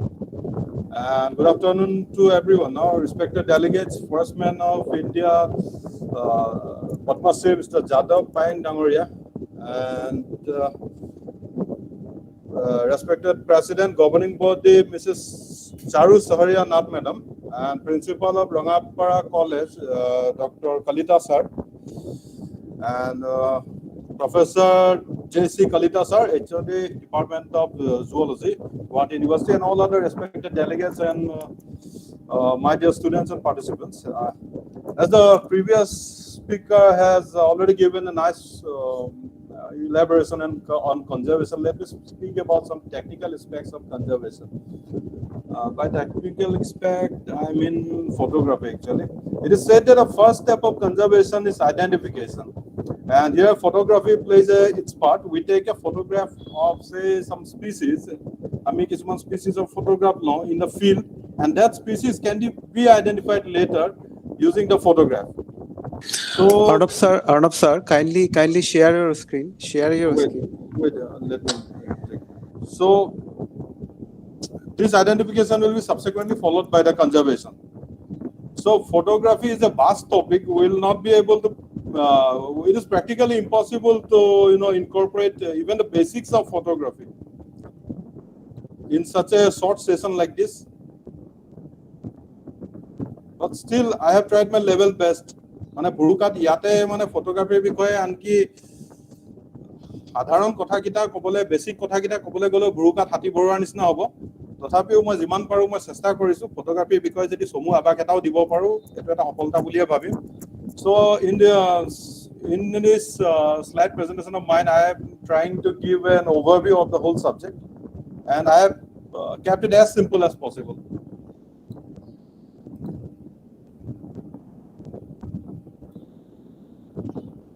So is it visible? Yes, it is visible. Okay, so let us see from here onwards.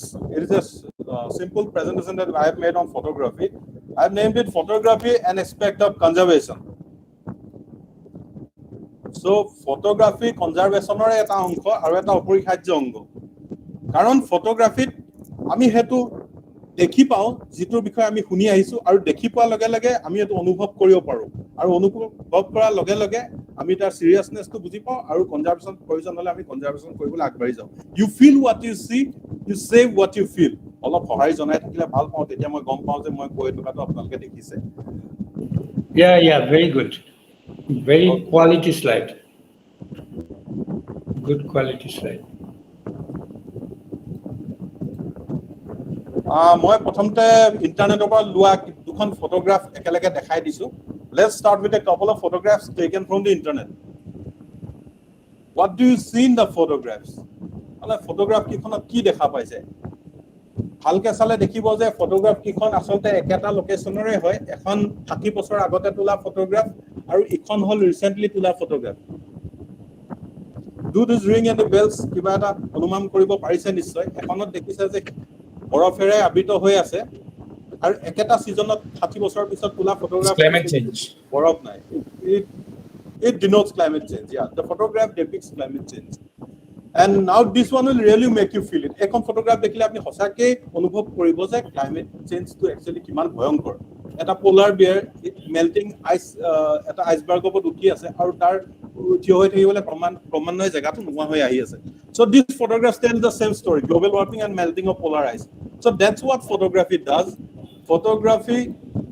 a photograph makes us discern the beauty or graveness or reality of that particular situation in which it was captured and draws us to the story of that frozen moment মানে এখন ফটোগ্ৰাফে আমাক এটা নিৰ্দিষ্ট subject বা এটা নিৰ্দিষ্ট সিচুৱেচনৰ বিষয়ে psycho প্ৰমাণ এটা দিয়ে সাইকো প্ৰমাণটা দিয়াৰ লগে লগে আমি সেইটো বেছিকে ফিল কৰাৰ লগে লগে আমি তাৰ ভিতৰলৈ সোমাই যাওঁ এই মোমেন্টটোলৈ সোমাই যাওঁ আমি এটোৱে ফটোগ্ৰাফে কৰে role of photography in conservation the first step in conservation is identification এখন ফটোগ্ৰাফ যেতিয়া আমি তুলু তেতিয়া সেই ফটোগ্ৰাফখনে কি কাম কৰে এটা স্পিচিছৰ এটা ফিল্ডত যদি আমি এখন ফটোগ্ৰাফ ল'ব পাৰোঁ এটা ডিচেণ্ট ফটোগ্ৰাফ হ'লেও হ'ব সেই ফটোগ্ৰাফখনে সেই পাৰ্টিকুলাৰ স্পিচিছটো আইডেণ্টিফাই কৰাত সহায় কৰে তাৰ পিছত আহিল কনজাৰ্ভেশ্যনৰ কথা so hence photography is a major aspect of conservation so every day we hear and read about a lot of stuff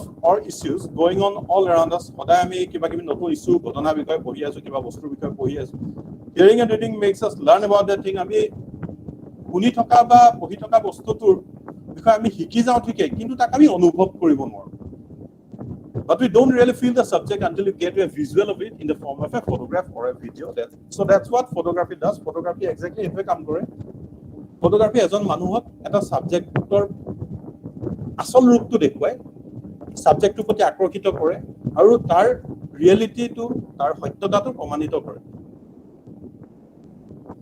so আমি ইয়াতে কথা পাতিম ওয়াইল্ড লাইফ ফটোগ্ৰাফিৰ বিষয়ে ওয়াইল্ড লাইফ ফটোগ্ৰাফি কি ওয়াইল্ড লাইফ ফটোগ্ৰাফি কৰিবলৈ ক্যামেৰাৰ মই জাস্ট টেকনিক্যাল বস্তুখিনি কম ইয়াত কাৰণ কনজাৰ্ভেশ্যনৰ বিষয়ে আমাৰ সন্মানীয় যাদৱ পাইন ডাঙৰীয়াই ধুনীয়াকৈ কৈছে আৰু আমাৰ দেৱাশিষ বুঢ়াগোহাঁই ছাৰেও তেখেতৰ যদিও নোৱাৰিলে কন্টিনিউ কৰিবলৈ তেওঁ হয়তো মোৰ পিছত কন্টিনিউ কৰিব তাতে তেওঁলোকে কনজাৰ্ভেশ্যনৰ বিষয়ে ক'ব মই জাস্ট কেমেৰা ওয়াইল্ড লাইফ ফটোগ্ৰাফিৰ বিষয়ে মই ইমান দিন কি শিকিলো মই কি অনুভৱ কৰিলো সেইটো এটা থুলমূলকৈ গুৰুত্ব থাকে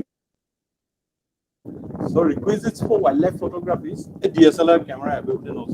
That is the basic of photography. It's a DSLR camera and nowadays mobile camera also are doing pretty good job in the field of wildlife photography. A DSLR camera eta lage.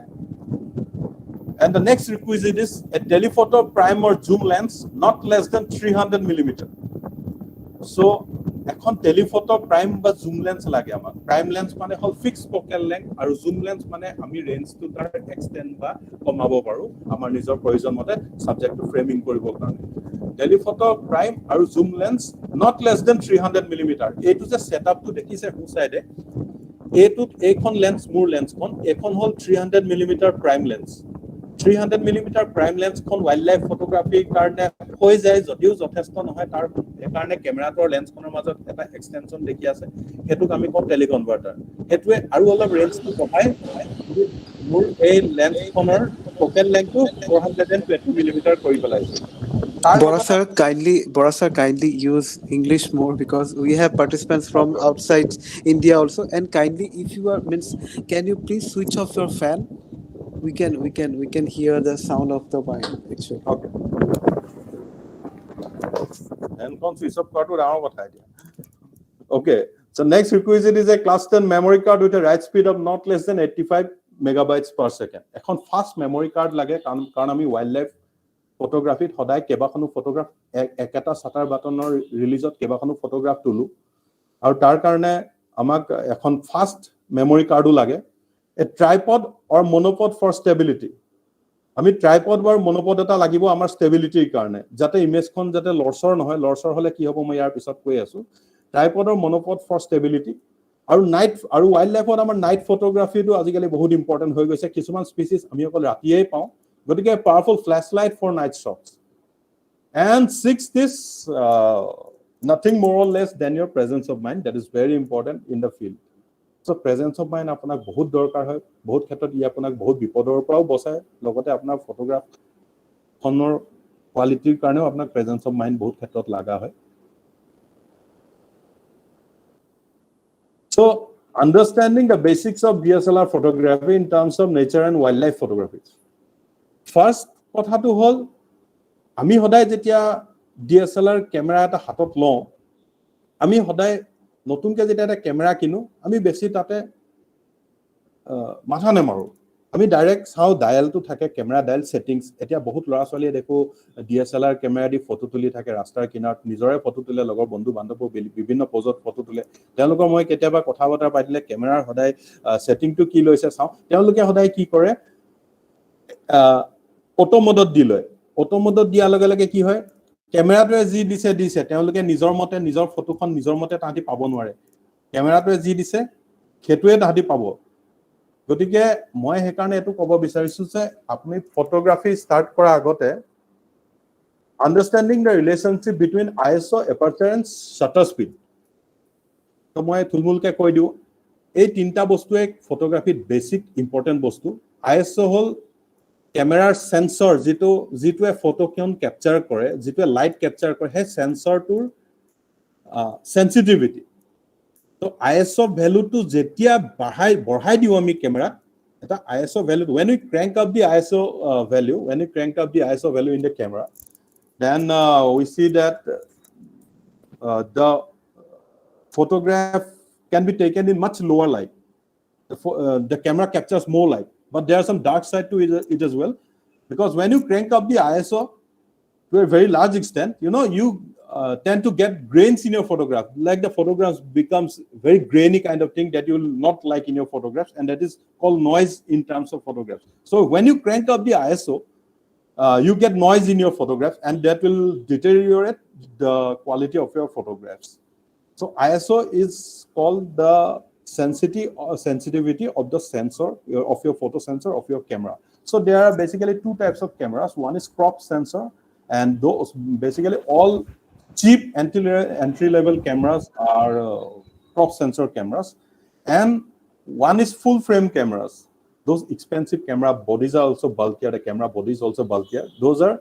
full frame cameras and in those full frame cameras you can crank up the ISO to a very large extent when you that means when you purchase a full frame camera or high end DSLR cameras you can shoot in very low light condition so it becomes photography becomes expensive in that way so full frame camera its price almost double or triple than those entry level DSLR cameras that supports low ISO values and the aperture is the size of the hole through which the light passes in your lens in the camera in your lens into your sensor so aperture is that hole you can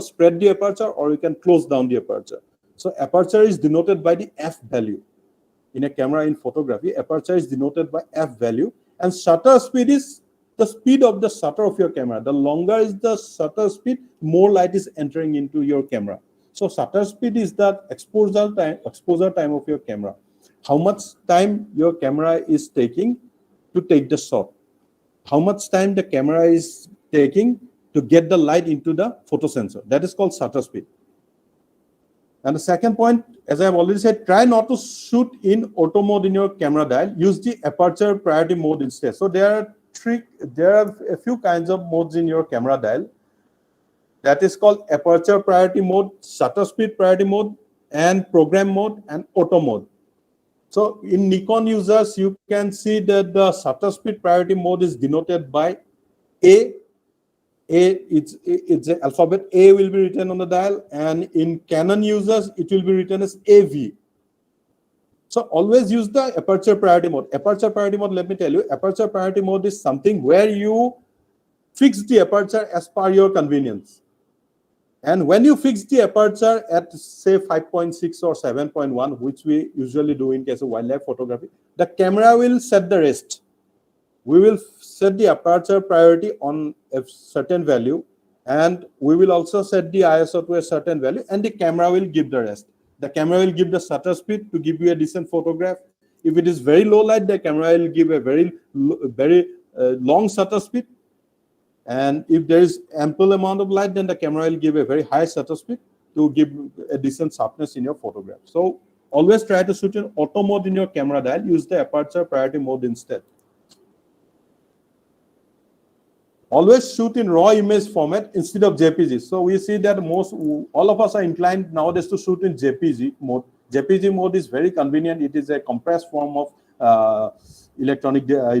compressed form of digital formats and it is actually easy to transfer and easy to view in almost all the softwares in all the devices like mobile phones laptops also JPG is readily viewable in all kinds of apps or softwares so everybody likes to shoot in JPG but we recommend that you should shoot in raw format that is raw format is a kind of digital negative আগতে যে আসলে negative photograph negative আমি নেগেটিভটো আমি রিলৰ দিনত কি কৰো negative আমি প্ৰথমতে নেগেটিভখন পাও ৰিলটো তাৰ পিছত হেখন ডেভেলপ কৰিলে আমি পজিটিভ হওঁ গতিকে ৰ ইমেজ ফৰমেট হলে কি হয় আমি নিজৰ মতে ফটোগ্ৰাফখন পিছত আমি সফটওয়্যাৰ কিছুমান পোষ্ট প্ৰসেসিং সফটওয়্যাৰ যেনেকৈ Adobe Photoshop CC Adobe Camera Raw, Adobe Lightroom, এনেকুৱা টাইপৰ সফটৱেৰবোৰ ইউজ কৰি আমি ফটোগ্ৰাফবোৰ নিজৰ মতে জেপিজি-লে কনভাৰ্ট কৰিব পাৰোঁ। ৰ ইমেজ ফৰ্মেটত শ্বুট কৰিলে আপুনি যিমানখিনি ডিটেইলছ কেপচাৰ কৰিব, জেপিজি-য়ে সিমান ডিটেইলছ কেপচাৰ কৰিব নোৱাৰে। জেপিজি-য়ে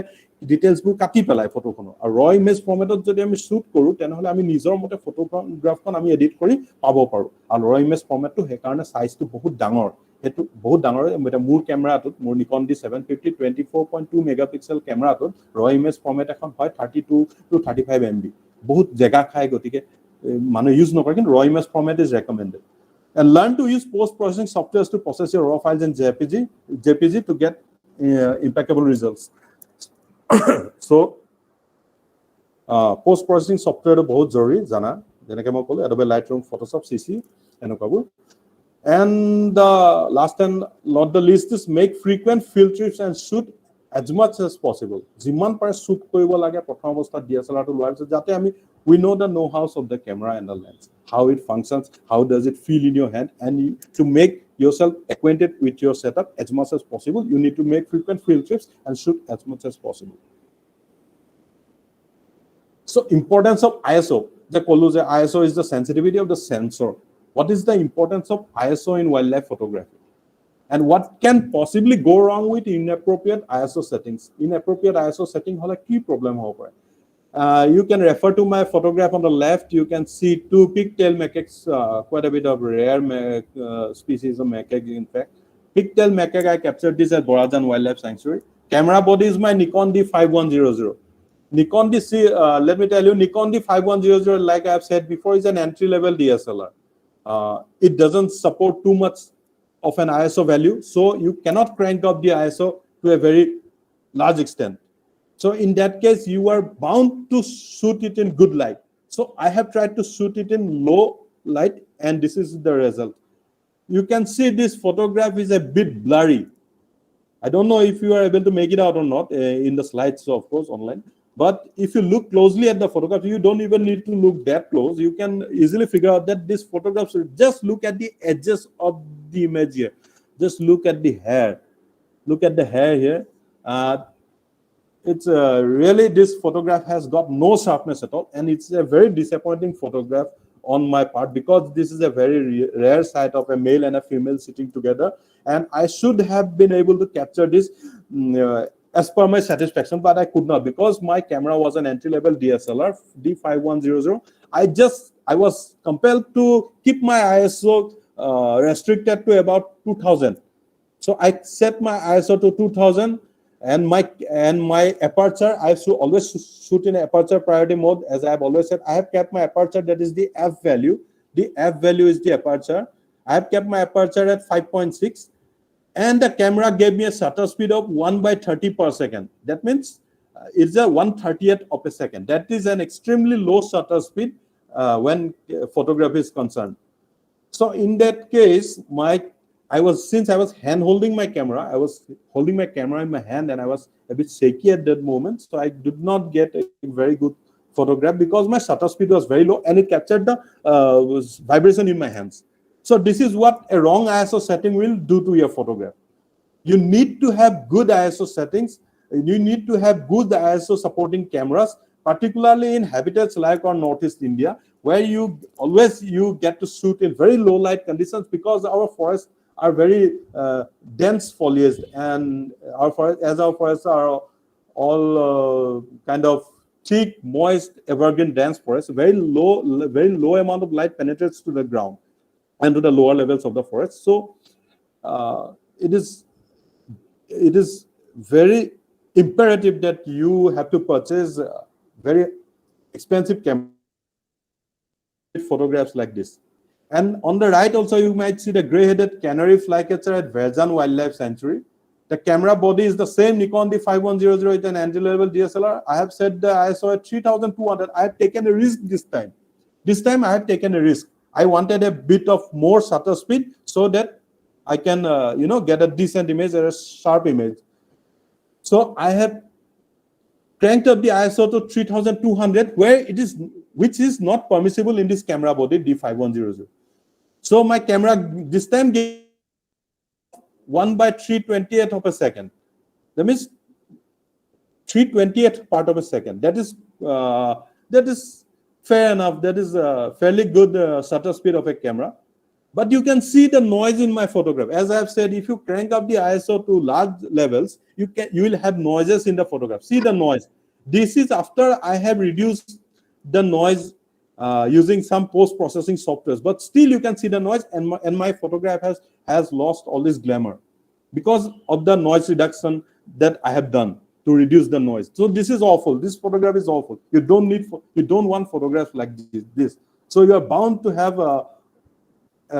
good DSLRs that supports high ISO settings. So results of correct ISO settings this time. Shots taken at extreme low light conditions. These are two of my images again. This is a sultan tit, a very beautiful bird called one of the most beautiful bird in our plains here in Northeast India, sultan tit. This was shot at Dehing Patkai National Park, and my camera body this time is Nikon D750. By this time, I had purchased this Nikon D750, and this camera is a full frame body, and it supports high ISO levels. So this time I had the guts to increase my ISO to 5,000. You can see my ISO value here is 5,000. Sorry for that. So I have cranked up my ISO to large extents. That is 5,000. My aperture is kept at f7.1, and my camera gave me a shutter speed of 1/500 of a second. And this was a handheld shot, but you can still see the feathers. You can still see the details in this photograph. It is very satisfactory. For me, of course, it is satisfactory. So this is the kind of results you will get when you use high-end DSLRs and you crank up the ISO, put the correct ISO settings in low light photography. And on the right also you can see a yellow belly fantail and Mihao Wildlife Sanctuary. This is an extremely finicky bird. It won't stay in the same place. It keeps moving, but my camera is Nikon D750, and my left photograph was shot just before dusk. It was getting darker in the evening, and this was and the photograph on my right, I shot it in a very dwindling light in the morning when the sky was overcast. So in that case also, I needed some good amount of shutter speed. So I cranked up the ISO to 3,500 and keeping this f value at 7.1. So you might be wondering in case why I have kept the ISO aperture value at 7.1. Let me tell you that 7.1 is considered as a sweet spot in terms of aperture in photography. So when you set the ISO in 7.1, they say that the camera gives you a good sharpness, and that's what we all do. I have kept the aperture at 7.1, and this time the camera gave me a shutter speed of 1/300 of a second. So this is a fairly good shutter speed, and I have gotten myself quite good results here. So I'm satisfied with these two photographs just because of the correct ISO settings that I have put in my camera settings. And the next thing is significance of camera stability. So what do you mean by camera stability? Camera stability means the support that your camera is getting from you. It might be you might have those nerves of steel that your hand doesn't shake at all, and that will add to your camera stability. Or you can use those tripods having those three-legged ones and monopods that has only one leg. You have to support the monopod on the ground and to hold it with your hand like this. Still it will give a good stability. So this is the significance of camera stability. So these are the results of handheld shots at low light conditions. In these two photographs, I am showing you how not using a camera having a camera stability ruins your photograph. Like this white-cheeked partridge at Dehing Patkai National Park. This is an extremely rare bird. This is a very rare bird, and I have never seen it before this photograph in my lifetime. I have never heard it. That morning we were shooting something else. I had my car along with me inside the Dehing Patkai National Park. It was not National Park at that time. It was a wildlife sanctuary. Recently, it has been declared National Park. So we could take our car inside that forest then. So when we were shooting something else, and suddenly this bird appeared. Then we got nervous because it was a kind of ground-dwelling bird, and we immediately struck us that it must be something very important. And so what we did was, my ISO was already set to 1,000. It was a very low light condition. It was early in the morning, about 6 in the morning, and there was almost no light, no favorable light on the ground level. because of the dense canopy of the forest there. And so since I used this Nikon D5100 again, that is a low ISO supporting camera, I have put my ISO at 1000. I have increased my aperture value. You can see that I have put my aperture at 4.5. Now, the lowest is the f value, the bigger is your aperture.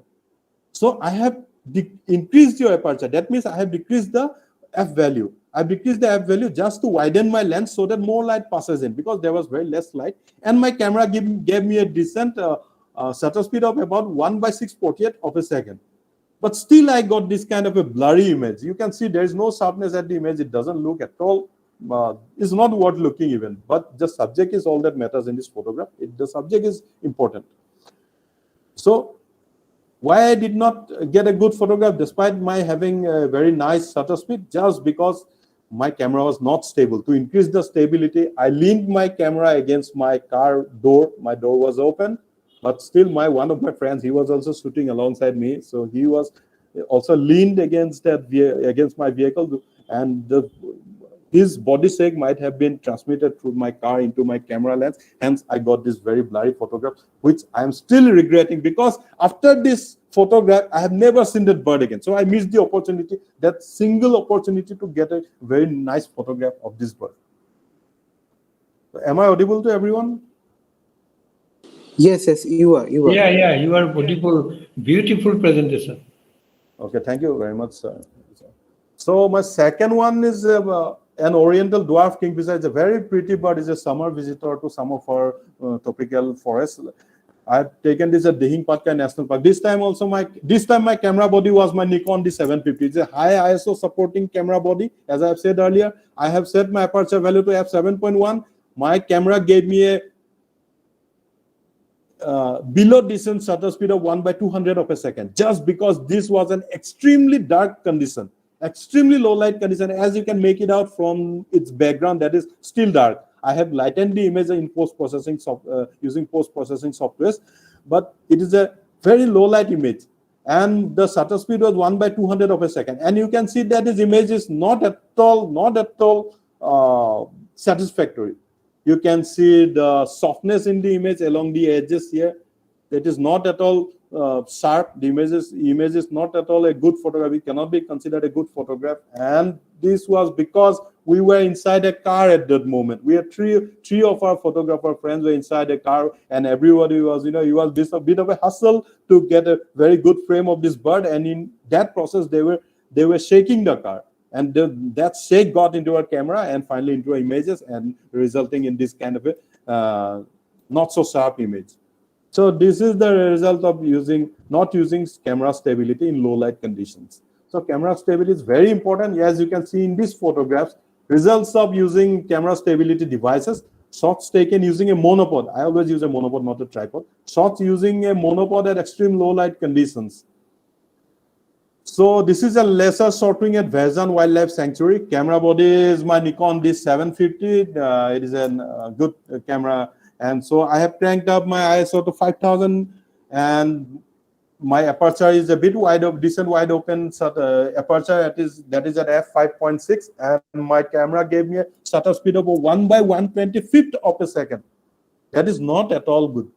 This shutter speed is not at all good, but still I got this sharp image.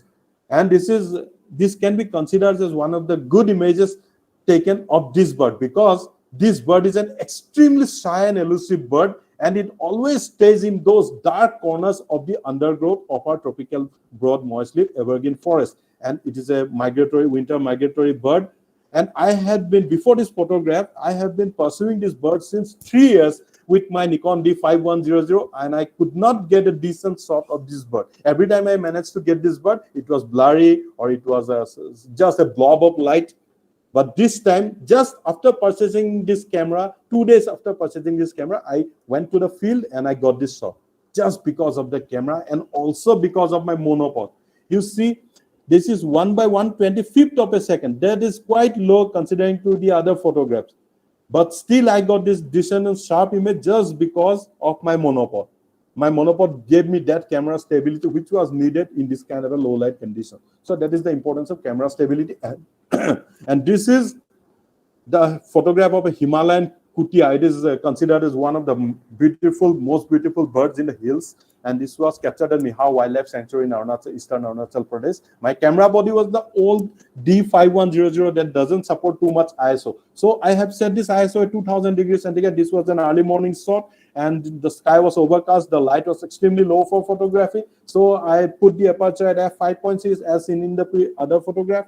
And my camera gave me a shutter speed of 1/250th of a second. But if you have seen my other slides, the 1/250th of a second also yields some blurry images. But since this time I've got a monopod with me fixed to my lens of the camera, so I got this quite decent image of this bird.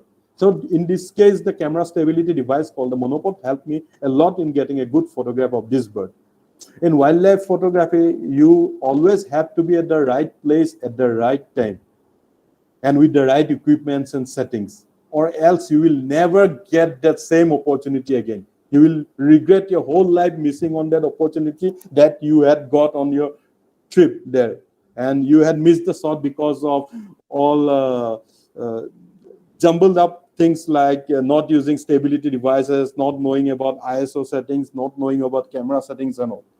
So don't regret, learn all these things, and don't miss on that single opportunity, because in wildlife photography, you get very small window of time to shoot images and nothing can go wrong there. Nothing should go wrong. There is a very thin line for margin, thin line for error, thin margin for error. So you don't want that.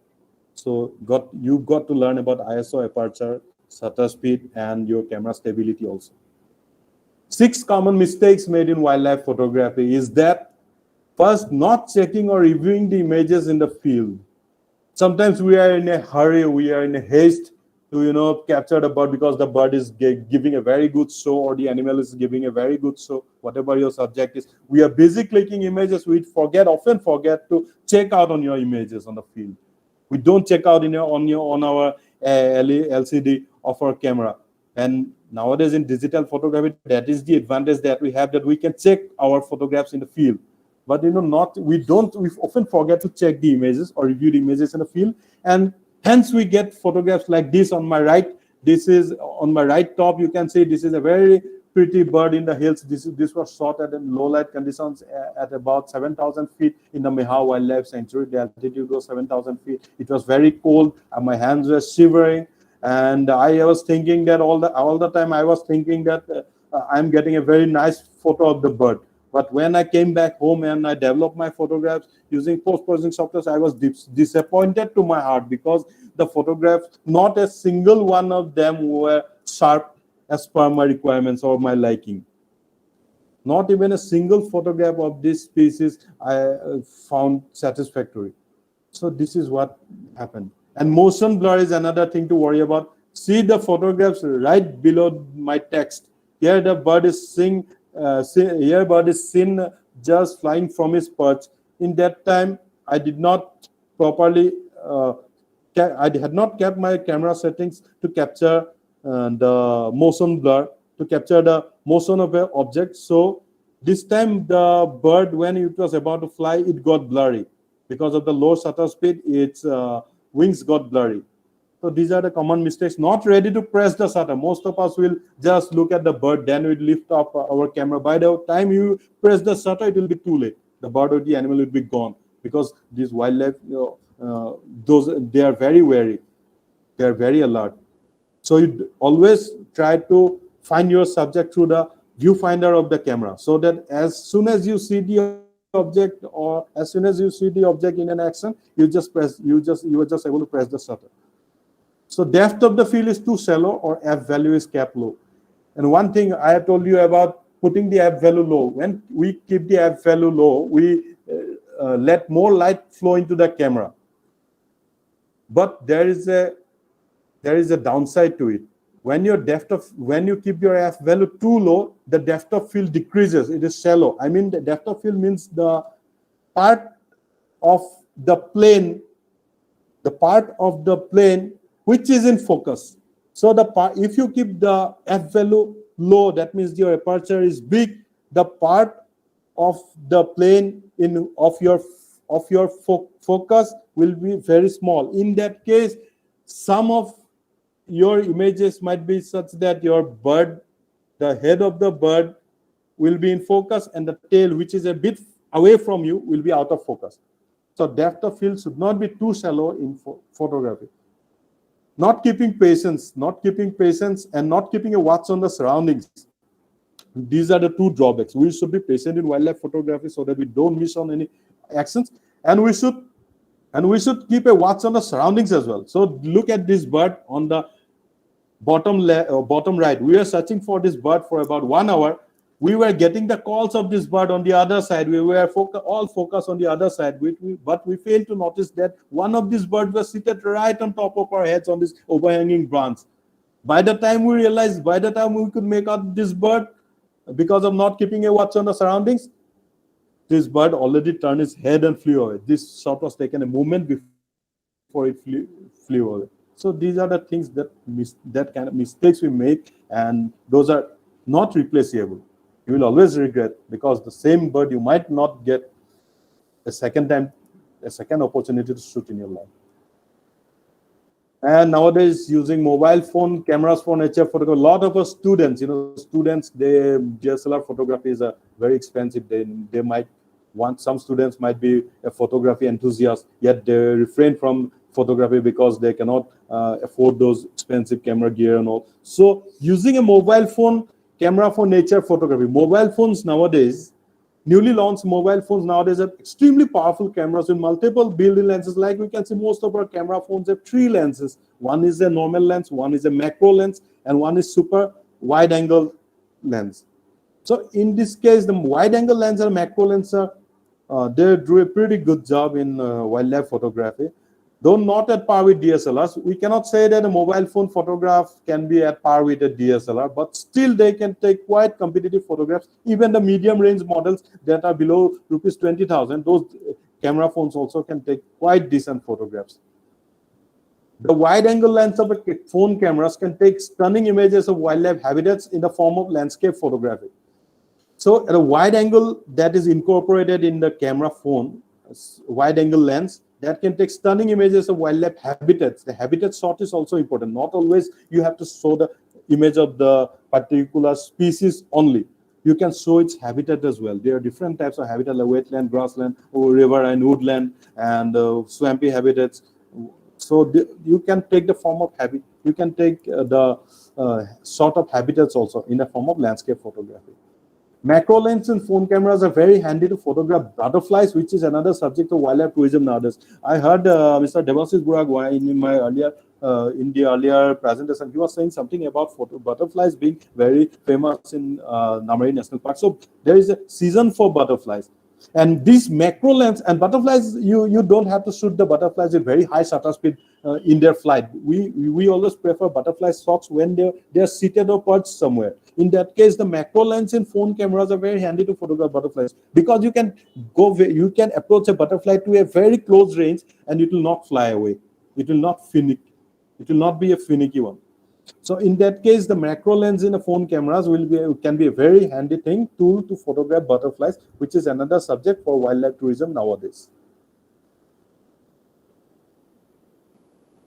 And a few examples of mobile phone shots are the riverine habitat of Dibru-Saikhowa National Park. This is a Dibru-Saikhowa National Park. It is a biosphere reserve also, as in my previous presentation, Mr. Devasis Buragwa, I had asked a question to our students, can you name a biosphere reserve in Assam? This is Dibru-Saikhowa National Park, and you can see a riverine habitat here being in play. And this is a grassland habitat of Jia near Roing in Arunachal Pradesh. And this grassland habitat is very important in terms of biodiversity, because this grassland habitat is home to a number of avian or bird species that are rare or that are endangered and vulnerable, and also near threatened, like the black-breasted parrotbill, the Mars babbler, and the Jardin's babbler and all. And so this photograph has been taken by my mobile phone. And here 3 types of habitats in a single frame. This has also been taken by my mobile, and this 3 types of habitats in a single frame: wetland, grassland, and woodland in Kaziranga. You can see in the foreground, that is the wetland habitat, And in the mid-ground, you can see the grassland, typical grassland habitat of our Brahmaputra floodplain. And in the backdrop, you can see the typical woodland habitat of Kaziranga National Park. And this photograph, these two herons that if you are able to figure it out in this wetland, there are two herons here, heron birds. So these are an icing on the cake in this photograph. So this kind of photographs also, they attract a lot of attention. So improvised shots holding a binocular against a camera lens. You don't have to complain.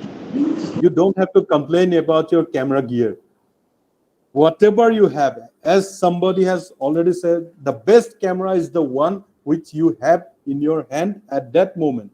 So if you have a mobile phone, you don't own a DSLR camera, no worries. You attach a binocular, but for that you need to have some practice, of course. You can attach a binocular to your lens and get quite decent shots that can be useful in identification of the species. Those are called record shots. Just for your record, you can take some shots like this imperial eagle and a steppe eagle that I had done an experiment at Kaziranga National Park, and I've attached a 8x50 configuration binocular to my camera lens, and this is what I got. This is an imperial eagle on the left and a steppe eagle, both on the same frame, and this is a rare sight, of course. And this is a wild boar, quite a common sight at Kaziranga National Park, using the same technique. So you don't have to worry about, don't have to cry over your gadgets. Just be content with whatever you have. Go shoot in the field, have some experience, do some improvisation. You can still manage to be in this business. So these are some butterfly species at Dihing Patkai National Park. As I have already said, the butterflies always stay in the same place, and you believe me or not, these are all mobile phone shots. Look at the butterflies. I'm not that much into butterfly photography. I never pay heed to butterflies that much, but still I managed to get these shots because those butterflies are very close to me, look beautiful. So you can always try this kind of stuff with your phone camera. And these are some of my DSLR shots from various locations. Black-breasted parrotbill. This is a globally threatened species from Dibru-Saikhowa National Park. As I have showed you the habitat of GI in rowing, this kind of habitat is preferred by this bird. It is an extremely rare bird, globally threatened. Lots of people from all over the world come to Dibru-Saikhowa National Park to get a decent shot or even a decent view of this bird. And in this case, we have to walk for about 6 hours to find this bird in the middle of Dibru-Saikhowa National Park. Falcated duck near threatened at Dibru-Saikhowa National Park. This is another. No, sorry, this is wrong. This is not at Dibru-Saikhowa National Park, but at Maguri wetland.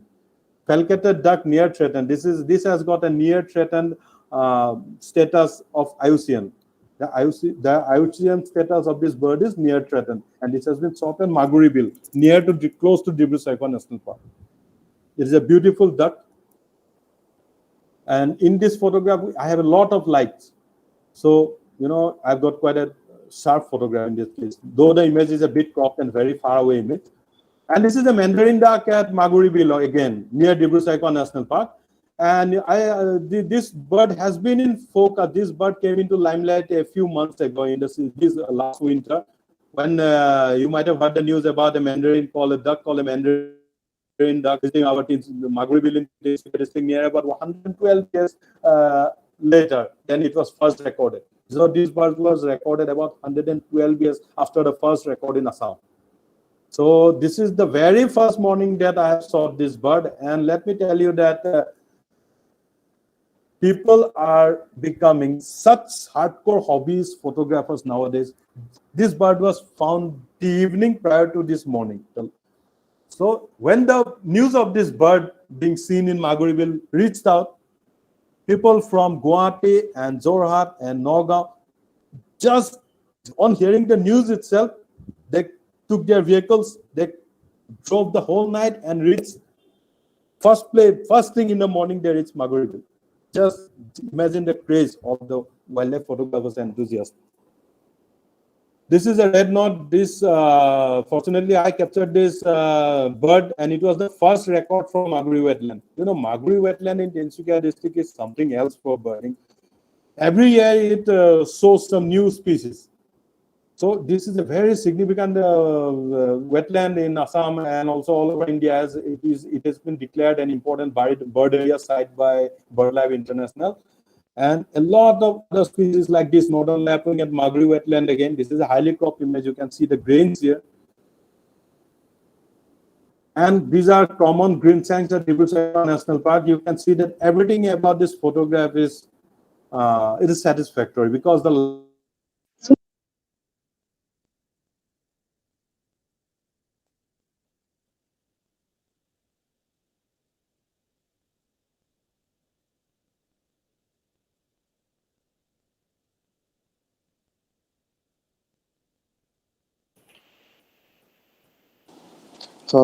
I think he also having the same problem, Yeah. network issue.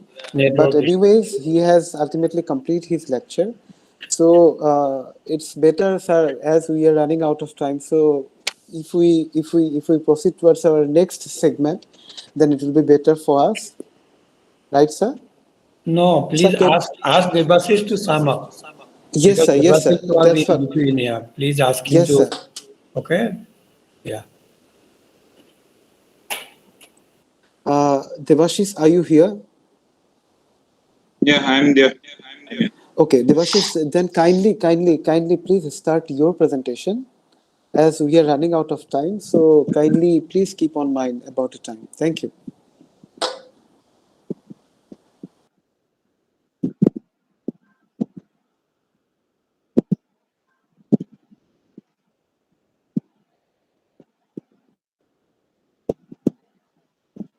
Okay, so I'm resuming my talk. So, like I was talking about my this thing, elephant patrolling. I think now switching over, right? Yeah, it is moving. Yeah, moving. Yeah, fine. So we because of we have this departmental elephant, we also conduct this departmental elephant health camp so that we can keep this elephant healthy. So we also conduct this riverside patrolling to stop any kind of illegalities, and also this boat patrolling. And also we have, because we in the north of Nameri we have Pake Tiger Reserve, so we conduct this joint patrolling. And also there is one new technique which is come in all the tiger reserves of India, all 51 tiger reserves of India. This is called Amstrad. So we, with the help of this Android application, we record the patrolling, we record minor details, whatever has been gathered, all the human presence or like any illegalities or animal presence, we gather through this Android app, and after that we publish such kind of report. And after then it directly goes to NDC, and on the basis of this report, our further action has been taken up. So, because for our listening effort, we got state level bravery award by last year in the Wildlife Week, and the Namari Wildlife Range has got this. The thing is that we are doing all the patrollings and all the also the law enforcement activities, but how we are empowered? We are empowered by Wildlife Protection Act and Assam Wildlife Protection Rule. So as we see this, there are many definitions of weapon, hunting, and meat in the Wildlife Protection Act, and we are all dealing with this. You can see this bird, that somebody is playing the bird call and bird is attracted. And nowadays this is quite common hobby among some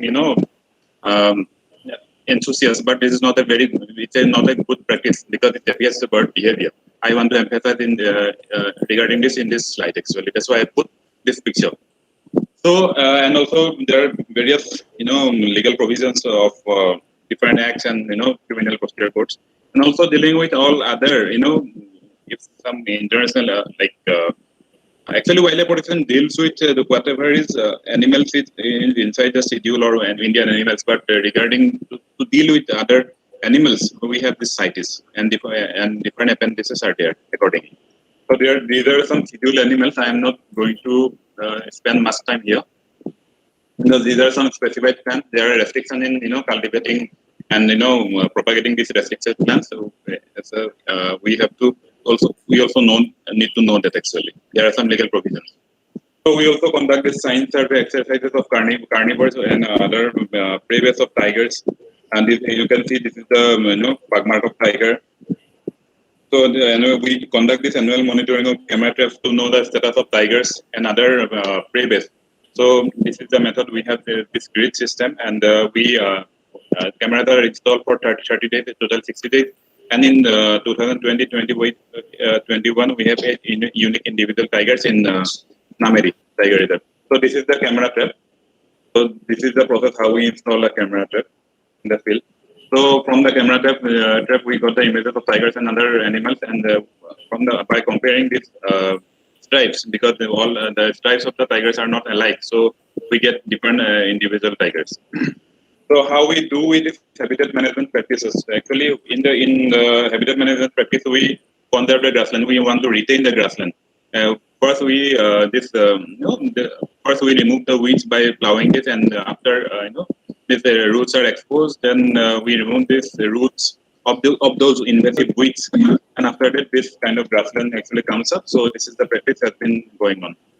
So we also, because we don't directly cut the tree, we just let it die, so that proliferation should not happen and it becomes a snake. So we also arrest ecological succession by doing this method.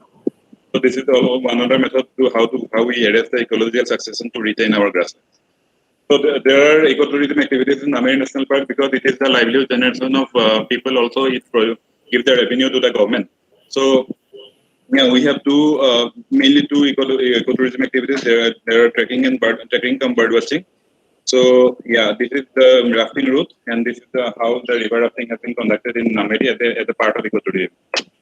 So these are some statistics of Indian and foreigner visitors, and because of this last year and this year, because of this COVID-19 pandemic situation, we do not get much tourists. But yeah, we are hopeful that this year, if the will be good, then we'll get more tourists. So we also involve local, because before declaring it as the sanctuary or the wildlife area, people are dependent on the these jungles, this forest. So to reduce the dependency of the people on the forest, we have this EDC concept. So we have 18 members of EDC, and all the EDCs are actually EDC members are from all the locals, and they were provided different kind of training, handloom training, sweeping, just like that. And then there are many. There is community hall we have constructed under this EDC program.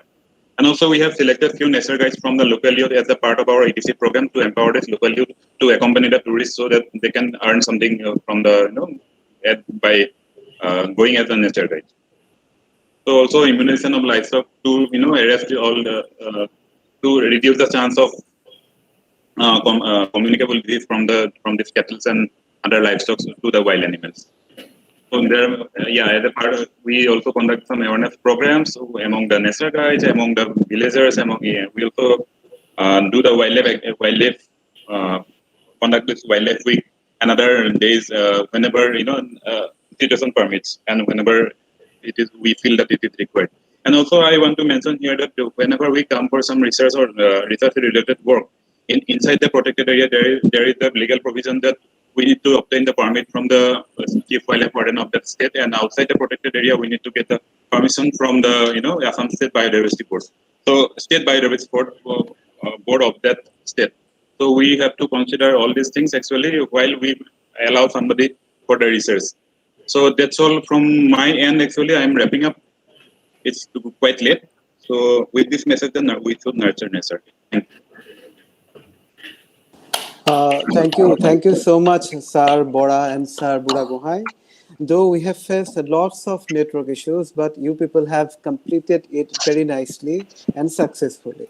And for that, I would like to congratulate you people. And thank you so much for being with us as the resource person. Now we are moving towards our next segment. And now let me introduce the person who is very student-friendly and an excellent academician. Sir is always very helpful, and he never forget to carry a beautiful smile in his face. So respected participants, kindly welcome our today's chief guest, Dr. Jugen Chandra Kolita sir, head of the Department of Zoology, Guwahati University.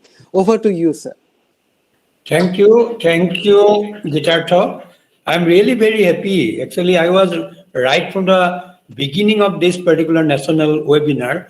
And also before this, you told me about organizing such type of beautiful event. Today, respected Principal, Dr. Ranjan Kolita, Chairperson of Governing Body, Dr. Saru Sohoria Nath Madam, Dr. Biman Kumar Sharma, head of the Department of Zoology Department, Mr. Devasis Buragohai, skilled resource person, and Mr. Arnab Bora, another very distinguished resource person, and also all the faculty members, IQAC coordinator, esteemed participant friends from various countries of the world.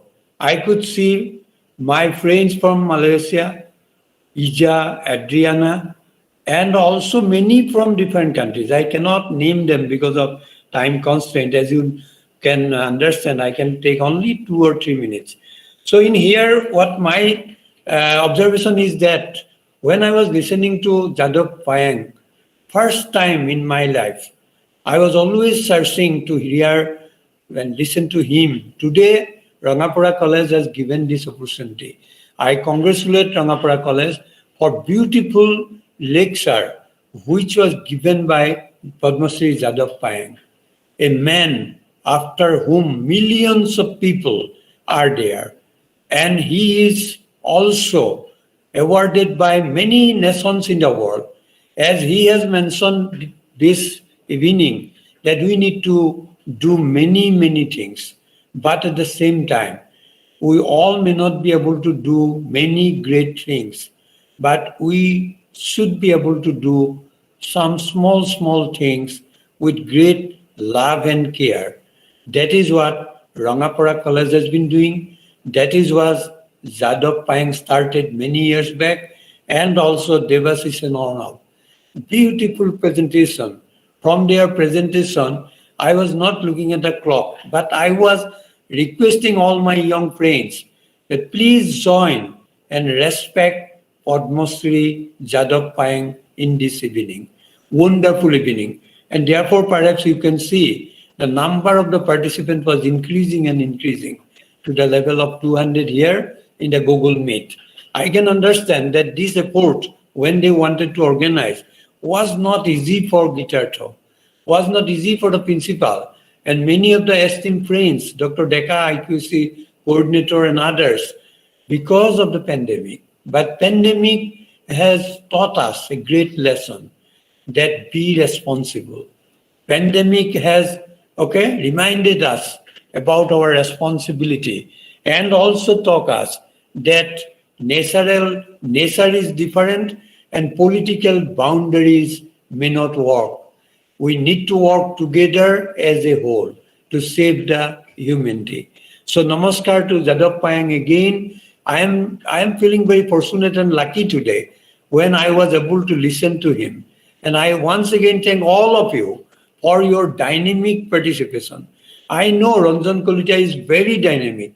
I visited your college many, many times. And my last request is to all of my young friends, please connect your students. College should be able to connect all the students. As I started in the beginning, informally before the event started, that how many thousand students in your college, but how many could listen to Jadav Payeng today? Millions of students are there, but today Google capacity was in Rangapara College 250. But still, there were many students who could not listen. Thanks to Dr. Gitarto Kaushik, because he recorded everything. And I wish that this recorded version of the lecture of Padma Shri Jadav Payeng and Devasis and Arnav, it will go to many million students of the world. Thank you so much. Namaskar. Thank you so much, sir. Sir, I can see in our screen that we are having a number of dignitaries from around the world. If anybody is working on fishes, then if he try to write a research paper, then he will not able to complete it without citing Mohammad Yamin Hussain, sir. And we are very fortunate enough that Dr. Mohammad Yamin Hussain, sir, is joining us from Bangladesh. So, sir, I would like to request Dr. Yamin Hussain, sir, to kindly say a few lines about our today's session. After that, we are going to listen from our President Dr. Sarusohriya Nath ma'am, and also we are able to see Priyabata Lohkar sir with us. So we also love to listen from him. So first we would like to listen it from Yamin Hussain sir. Over to you, Yamin Hussain sir. Good evening, everyone. First, I would like to thank you, Gitarto, Dr. Kaushik, to invite me to join this program. In fact, I enjoyed very much. Myself learned a lot, and there are actually renowned speakers, and I learned very new things, especially one speaker, he presented how to conserve the biodiversity through his photographs. So I am really very impressed with these presentations. So I will not take time. Just I would like to thank you again, the organizer, many distinguished scientists here, speakers and students.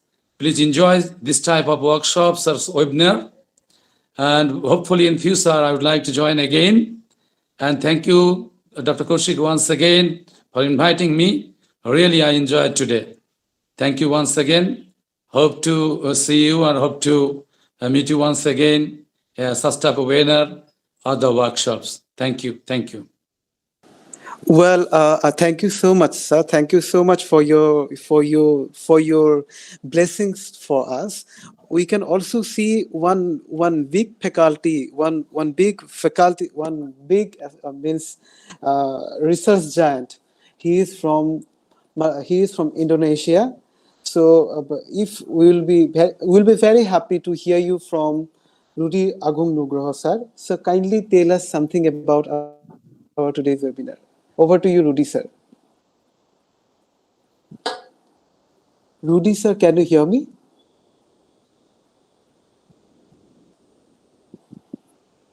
Maybe he is also having some issues. So let's move towards our very own motherly figure. So it's actually whenever we get the chance to talk to Charu ma'am, I always speak to her that, ma'am, you look like my mom, and that's why I share everything with you. So now I would like to request our motherly figure, our second special guest, Dr. Charu Sohre Nath ma'am, President Governing Body of Rangapara College, who served as the principal Tezpur College, to deliver her few lines. Over to you, ma'am. Thank you, Dr. Gitarto Kaushik. Respected Principal of Rangapara College, Dr. Ranjan Kolita, and dignitaries present here in this seminar, Dr. Jugen Kolita, Professor, Guwahati University, Padma Shri Jadav Payeng, Mr. Debashis Burhaguhai, Arnab Bora, and all other resource person of this session. Actually, I am proud of Rangapara College and Dr. Gitarto and Dr. Ranjan Kolita that they have organized a so nice session for this evening. We are fortunate that we have found many informations regarding biodiversity of our Nameri and our local region. So it is a very wonderful session and we have enjoyed a lot. I think students from not only from Rangapara College, from all other participants also will be benefited with this informative session. I wish Dr. Gitarto, you well done, and I congratulate you. And with these few words, I am very happy that today Rangapara College has been awarded by central government Green Campus of Sunitpur district. So today we also are very proud of the college. Now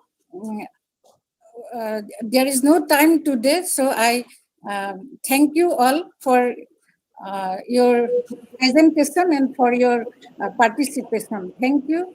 Thank you. Over to Gitartha. Thank you so much, ma'am. You are always there with us in our ups and downs, and thank you so much for being with us from 4 p.m. till now. It's 6:35 now. So thank you so much for being with us, ma'am. Now we would like to listen from our very respected ZSA President, our Priyoboto Lohkar, sir. Sir, kindly say about your experience to being here in our seminar. Thank you, sir.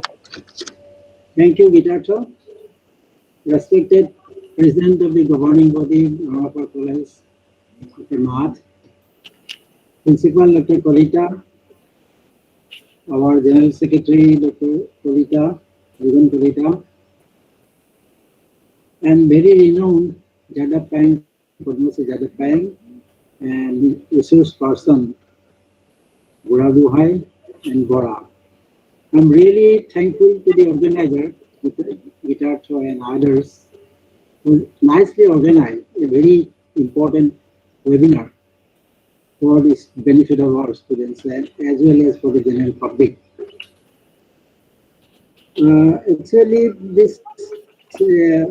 I also like to congratulate Rangapara College for receiving this Green Campus Award this year from the Government of India. This sort of webinar in the pandemic is really a wonderful thing that this ICT has been providing us. But our students are not taking up these advantages provided by this platform to learn much more things. I request our student friends to come up and join in such webinar more and more. And today, at the beginning, there was more than 200, and now it is below 150. I think 123 or something else on the remaining. What I learned is that from photography, it is really, I don't have a knack for this photography. I have only this mobile phone, and with mobile phone, I took the photos. But this has become nice. But with this good lenses and all the other SLR cameras, one can study the nature and the biodiversity and all the things. That can come up by some enthusiast people. And about whatever the Jadappa is saying, that yes, we should plant trees each and everywhere.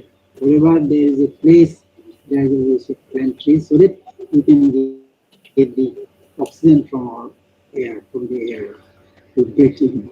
So this is the message today given by the research persons, and I am thankful to them, and I thank Gitartha and others to giving me this opportunity to share my feelings. Thank you very much.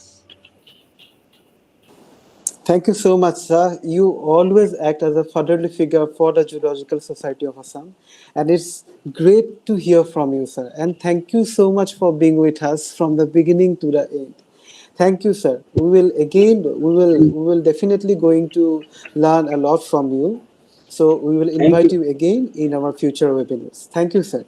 And for now, thank you, sir. Welcome, sir. And now we are moving towards our next segment. And to conduct our next segment, I would like to request Dr. Pamela Khauma, Assistant Professor, Department of English, Rangapara College. Over to you, Ma'am Pamela. Thank you, Kaushik. Actually, I would like this opportunity to thank all the dignitaries, the resource person, our special guests, everybody. It was actually our vice principal sir's turn to say a few words, but he was a bit unavailable. He got some urgent work. He got called away. So I would like to heartily, wish thank you on behalf of him. He was there throughout the session actually, and as we can see, the chat box is actually overflowed with praises from everybody. Everybody enjoyed it, though we had a bit of a technical snag here and there, but even then it has been quite fruitful. And so I thank everybody on behalf of DECA sir and on behalf of myself also. Here I would like to, I'll not take further time because of the time constraints. I would like to make a small announcement here. I request all the participants to kindly fill the feedback form within 1 hour of receiving it. And also, I would like them to request them to capitalize only their first letter of their names and surnames, so that it will be easier for us to issue the certificates. Plus, one more thing is that we are the Department of Zoology. Actually, they are giving a QR code along with the e-certificates, so that it will be beneficial for any promotional or actually interview related activity. So that is that. And I thank you for everything, for your active participation. Now I would request Dr. Biman Kumar Sharma, Head of Department of Zoology, to offer his vote of thanks. Thank you. Thank you, Madam Pamela. Am I audible, Madam? Yeah, Yes, you are sir, audible. You are audible. Yes, thank you. So, good evening, everyone. I consider it a great privilege to propose a vote of thanks to all the dignitaries who have witnessed it as a memorable and successful event today. So, first of all, I, on behalf of the Department of Zoology, extend a very hearty vote of thanks to our special guest, Honorable Padma Shri Jadav Payam, who blessed us with his presence and took out valuable time of his busy schedule. I must mention our deep sense of appreciation for Mr. Payam.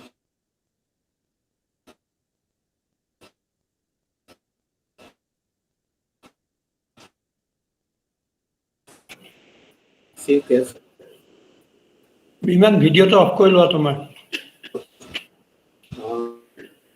thought-provoking address. I'd like to thank our principal, sir, Dr. Ranjan Kalita, for all words of wisdom that radiate a source of energy within us. We will ever remain grateful to you, sir. So we thank you for being with us today. So I'd like to express our profound gratitude to our president, governing body of Rangapara College, Dr. Charu Soharianath Madam, for your presence in this webinar today. Again, I'd like to thank you, our distinguished speaker, Mr. Devashish Buragnoy. That is, he is the Range Forest Officer of Nameri National Park, and that renowned wildlife photographer Rangapara, for making an excellent presentation and making this webinar a very meaningful and interesting one. I hope that all the participants enjoy it, and already most of the participants acknowledge that it was a very meaningful and interesting session.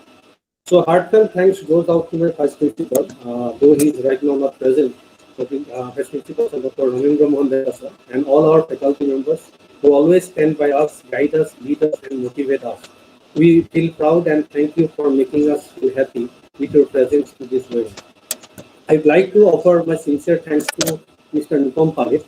He is the Assistant Professor of Department of Commerce, for his technical assistance, and to Dr. Sini Kumar Deka, sir, for overall support for just make this webinar. A special thanks to 3 persons. That is, one is Mr. Priyaprad Lokar, sir. He is the President of ZSA.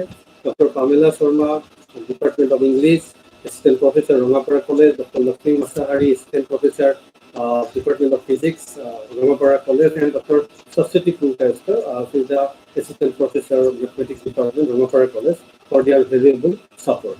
Last but not the least, I would like to thank all the participants from different parts of India and the participants from abroad countries like Malaysia, Japan, Bangladesh, Pakistan, Sri Lanka, for their active participation in this webinar. So thank you all for making this event successful and just with by your contribution. So let us complete this webinar with our national anthem. Therefore, I'd like to request all the participants to stand in their position in respect to our motherland.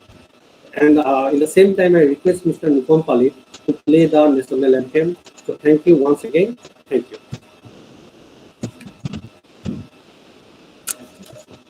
जनगण मन अधिनायक जय हे भारत भाग्य विधाता पंजाब सिंध गुजरात मराठा द्राविड उत्कल बंगा विंध्य हिमाचल यमुना गंगा उच्चल जलधि तरंगा तव शुभ नामे जागे तव शुभ आशीष मांगे गाहे तव जय गाथा जनगण मंगलदायक जय हे भारत भाग्य विधाता जय हे जय हे जय हे जय जय जय जय हे